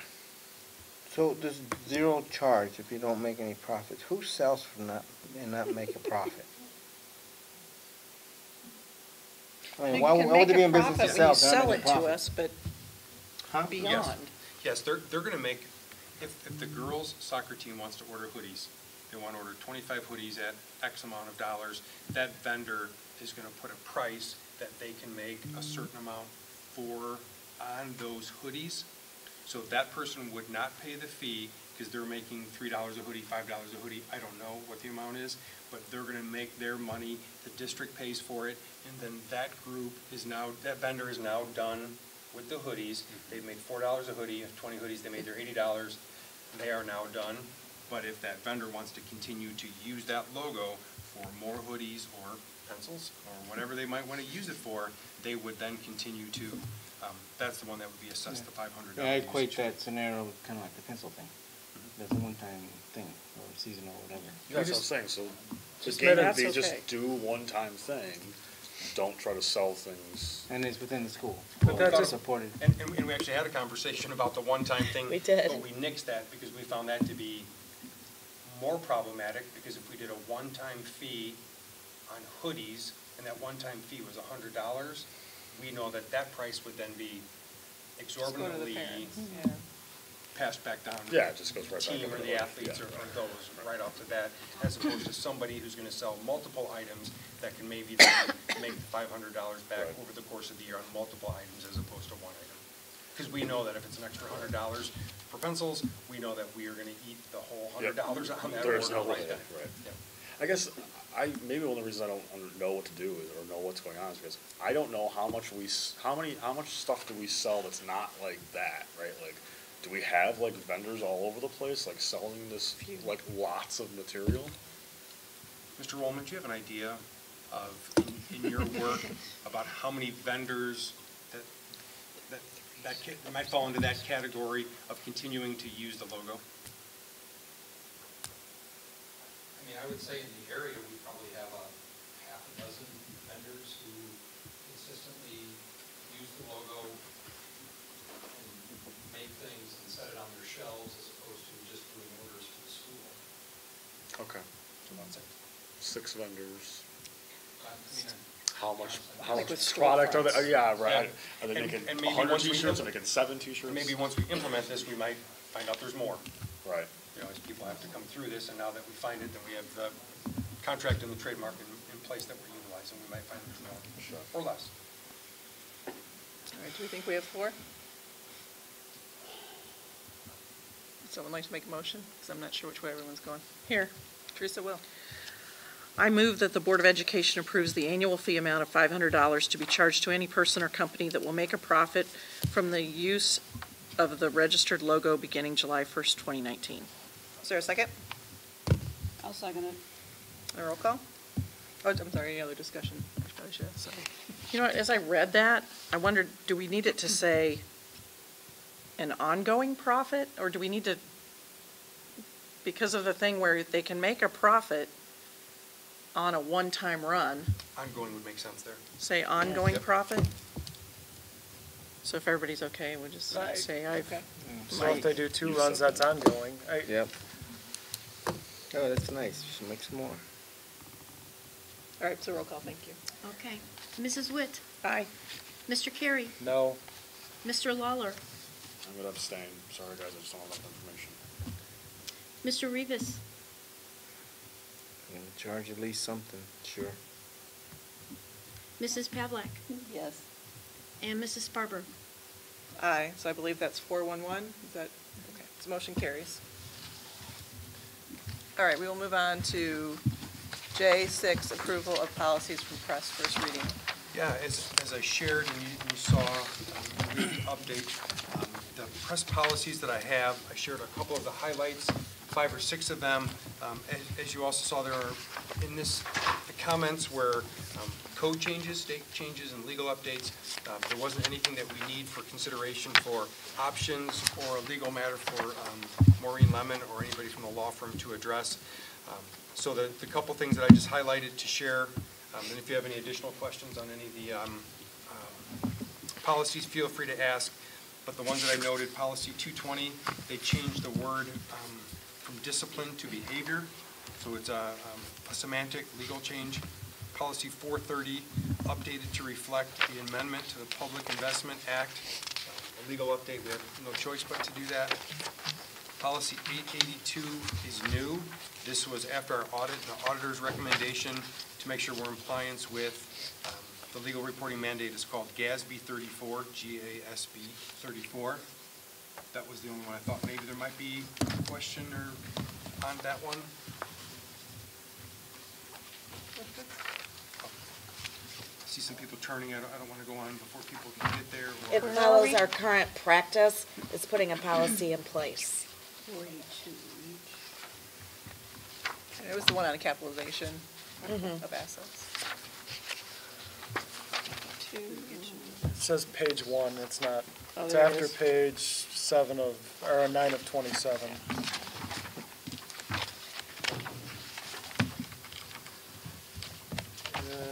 Can you say again what the change is? Julian, do you want to? On the capital assets. Yep, on the capital asset. Oh, it's 882. Or it's just all new. Do you want to share why the auditor may have recommended that, or? Sure, the Government Accounting Standards Board issues statements on a regular basis so that all governmental units are in compliance with their auditing requirements. They're recommending, we already inventory, record our capital assets on an annual basis, but their recommendation is that the district or the board accept a policy or approve a policy so that it's transparent on what we do. Again, this policy is completely in line with our current practice by putting it into policy. If anybody has any questions, they can look at the policy and know what's done.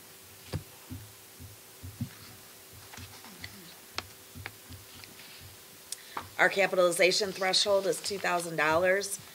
Any inventory item that is purchased greater than $2,000 goes on the list. We turn the list in once a year to industrial appraisal. They put it on our capital assets. We turn that over to the auditors once a year. They match that with our general ledger. Once that's aligned with our general ledger, they finalize the audit. Additionally, the capital assets are used for insurance purposes so that if there were ever a fire, we would know what we have to be replaced and at what value.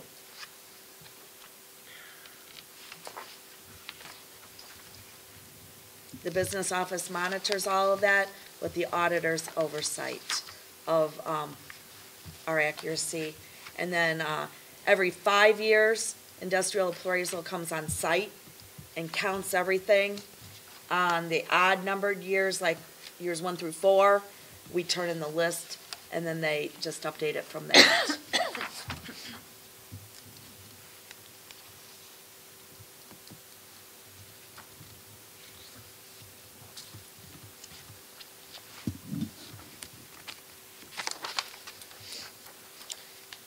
Any questions on 8.2? Or what questions?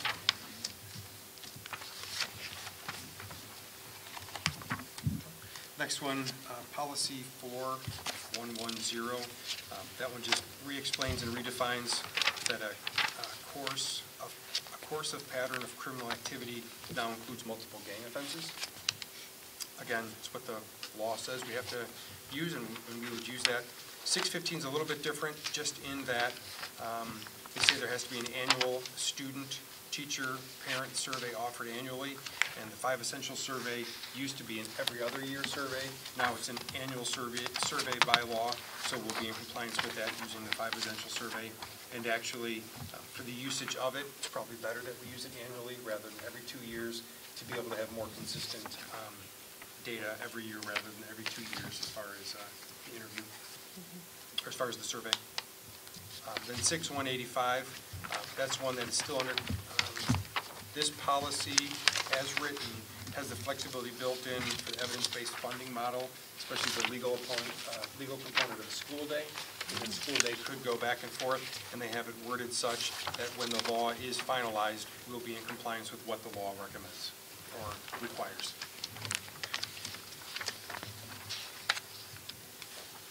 So and I'm happy to address any other ones that were, a lot of them were shorter, and it was state code and requirement.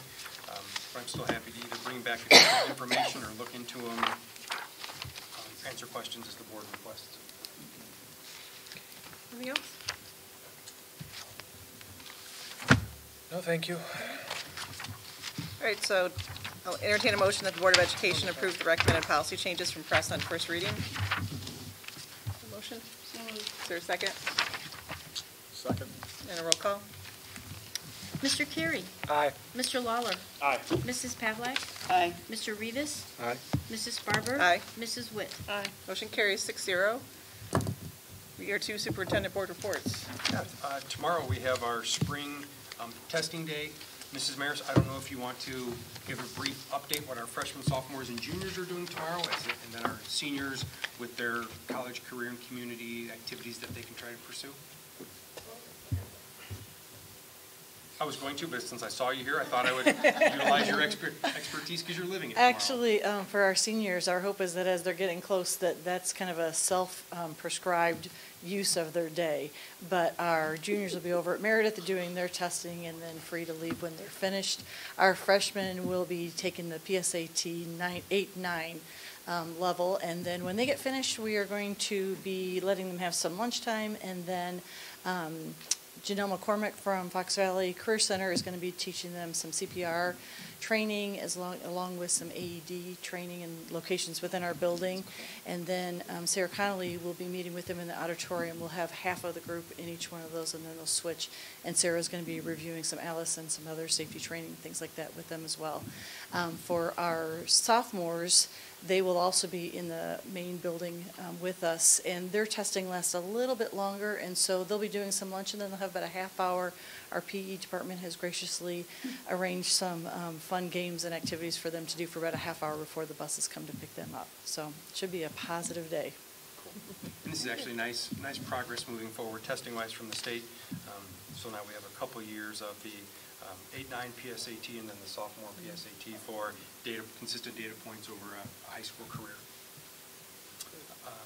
So that's tomorrow. Then the next date, next item, the Kaneland Foundation meets next Tuesday on the 16th, and that's again at 7 o'clock. And Shauna, President Sparber, is our board representative for that one.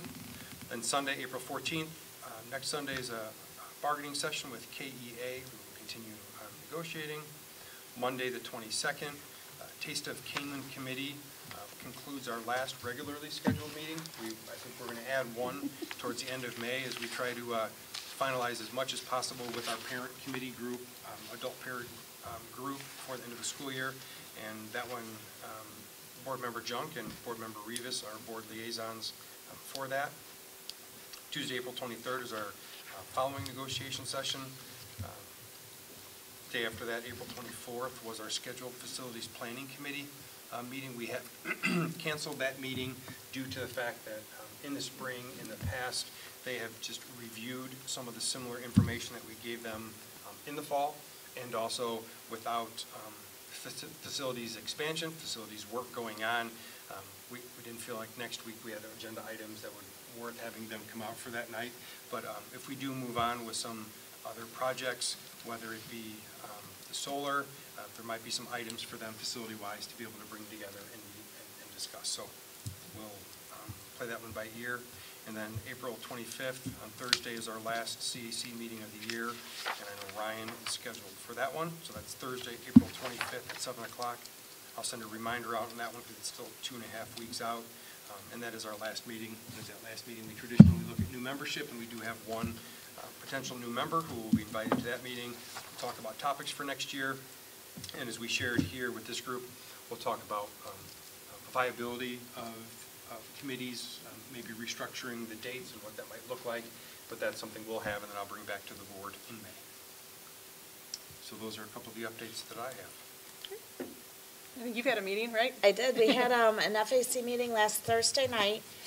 We were missing quite a few people, but we had just enough to make a quorum. With regard to membership, we've had all 3 people that were up for renewal renew. We did not take on any new members, and we did have 1 resignation. We'll put that all together once CAC and everybody else is done. We'll do that in May, I think, usually, and put it in one board update for you. They did decide to hold off on the officer elections until September so that we would have a larger crowd at the table to select those. We also talked about the one-to-one parent meetings and also the handbook. So that was good for them because they were the first group to get to hear about the potential fee, to give us all feedback on would that be something that they would support. So it was good to kind of come full circle with them to know that yes, it worked, we're implementing it, and here's how we're rolling it out.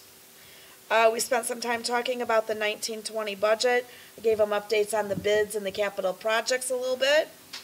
And then we talked about our meeting schedule for next year. We reviewed topics, made a couple changes, and I need to get that back out to them to end the school year here. So other than that, FAC is concluded for this school year, and we'll pick back up in September. Okay. Anything else? And the insurance meeting is when? The insurance meeting is Thursday, April something. Coming up next week is at the 18th. 18th. Okay. All right, so topics for future agendas? I've got 2, I think.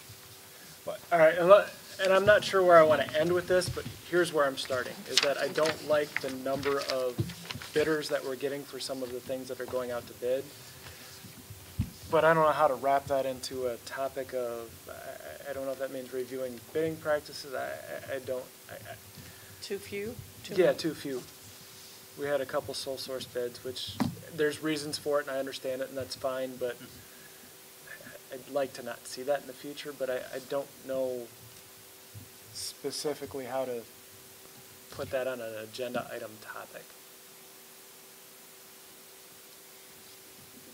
I don't know if we need to review our bidding practices or our specs, or there has to be some way to encourage more people to bid, like the fuel contract or the dishwasher, or whatever it happens to be. Is that specific enough that you guys think we can say yay or nay, and you guys would know what that meant, or no? If you say yeah, we know what we'd be looking to investigate. All right.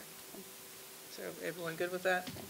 You want us to look for it or do something with it? You don't care. That's fine. Whatever, sounds good to me. Okay. Second?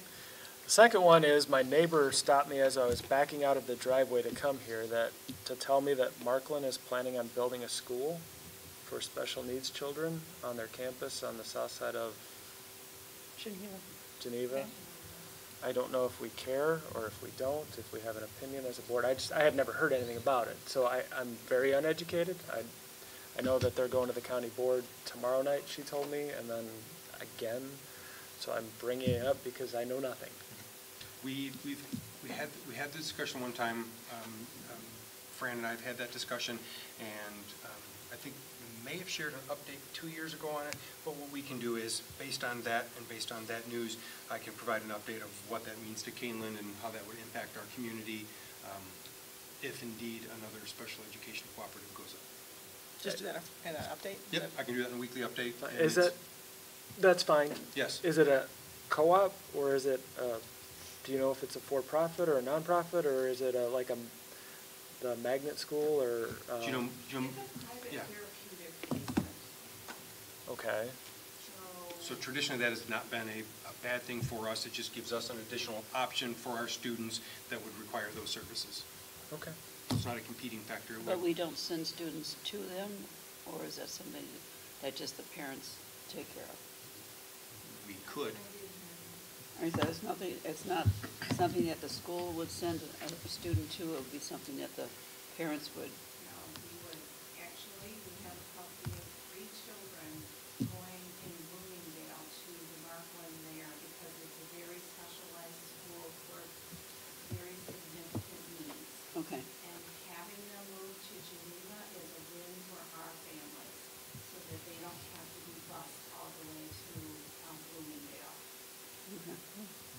Okay, like I said, I knew nothing, so I knew there was a time frame with tomorrow night's board meeting, so. That said, I'll still provide. What's the location of this place?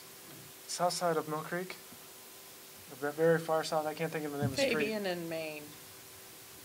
Near There's- Fabian and isn't Maine. there one there already? Yeah. There's a couple of churches on that corner. No, there on isn't Main there and a Fabian and. facility? Yeah. But that's for older young adults. 'Cause So I've it's been in in there before. with So is it band in the and same stuff. location, or? It is not going to be in the same location. Where is I it? don't know exactly where it's going to be in Geneva. It was, Oh, in Geneva, not in It's a Batavia. certain, they used a terminology, but I just don't know Geneva well enough to know the subdivision. it says, I Googled it quick, it says a 2,400 square foot, 3-story building on its campus, so I assume it only has one campus, but I'm assuming. See, and I wouldn't think where that current one is Geneva. I think that's Batavia. It's close to Batavia down. Yeah. Because that's right South off of side. Main Street. It isn't going to be in the current location where the.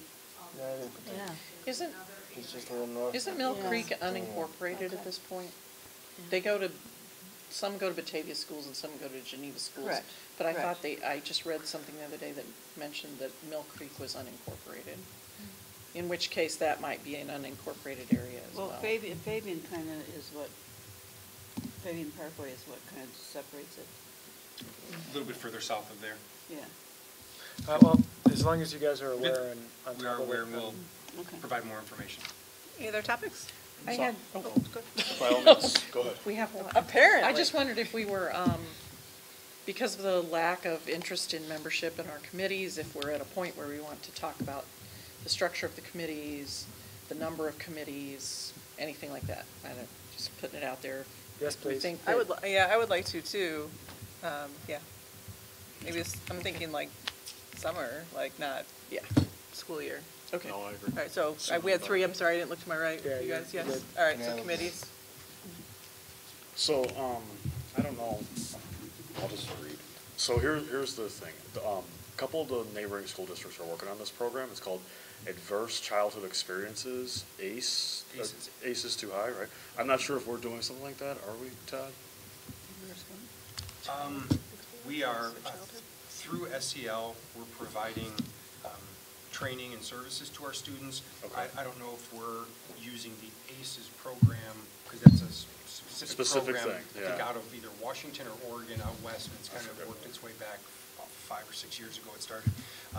But ACES itself is just an acronym for Adverse Childhood Experiences, and the studies have shown students that have an increased number of adverse childhood experiences, whatever they define those, the more of them that they have, generally, the more they struggle at times in Sure. school and need extra supports. So identifying those students sooner rather than later is beneficial. Right. So while we don't have ACEs, we still look to identify students with those needs and support them. Okay. Because one of the things I liked about what they were doing was that they weren't just involving like the social workers or the school psychologists, but they were also involving like community organizations and municipality organizations, and because those stakeholders also care, because when our students leave here, that trauma stays with them, and how does that impact people outside of our school system as well? So one of the things I was interested in, I don't know if anyone else would be as well, is that could we form some kind of like coalition or collaboration with those other organizations outside just the school itself and working with this kind of program or something similar to it? I mean, I'm always an advocate for SEL, so I think the more SEL we have, the better.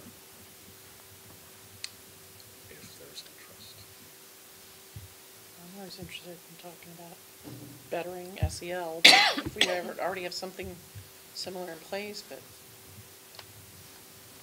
Is that sort of defined well enough for people to understand, or, yeah? I can give more information, I just didn't want to overstep my boundaries. So the two, you guys want to? No, that's fine. Sure, look for it. Okay. Sure. Anything else, because we, four, come on. No. No, I'm sorry, I didn't mean four, I meant four topics. I meant, yeah. All right, public comment, second opportunity for public comment. You guys do not look interested. Exactly, that's what I meant. I meant public comment. That didn't come off right. All right, tonight we have executive session, and we do expect action at the end of executive session. So we will come back again in the recording for that action. So tonight we're going into executive session for collective negotiating matters between the public body and its employees or their representatives, or deliberations concerning salary schedules for one or more classes of employees, the appointment, employment, compensation, discipline, performance, or dismissal of specific employees of the public body or legal counsel for the public body, including hearing testimony on a complaint lodged against an employee of the public body or against legal counsel for the public body to determine its validity, the selection of a person to fill a public office as defined in this act, including a vacancy in the public office when the public body is given power to appoint under law or ordinance, or the discipline, performance, or removal of the occupant of a public office when the public body is given power to remove the occupant under law or ordinance. So, would someone like to move to go into executive session for those reasons? So moved.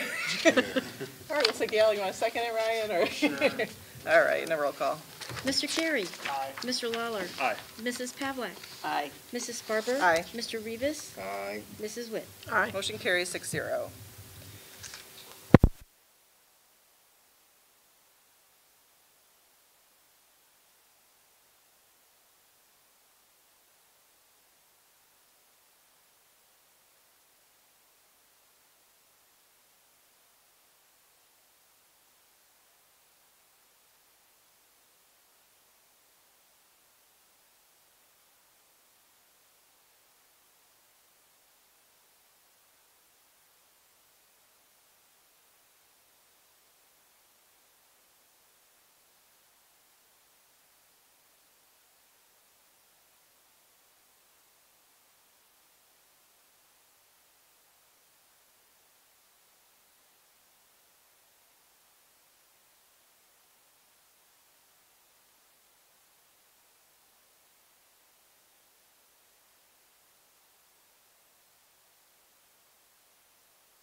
back and do this one We're back on this. Okay, so I'll call the meeting to order again at 9:18 PM. You ready? Okay. So, So we are here to take action. I would like to move that the Board of Education approve the dismissal of Miss Elaine Schroeffel due to her violations of state law and bus safety procedures. Is there a second? I'll second. Second, Aaron, and roll call? Oh, okay, you do this. Do the topic trigger first. which one is? Mr. Lawler? Yeah. Mr. Pavlik? Aye. Mr. Rivas? Aye. Mrs. Barber? Aye.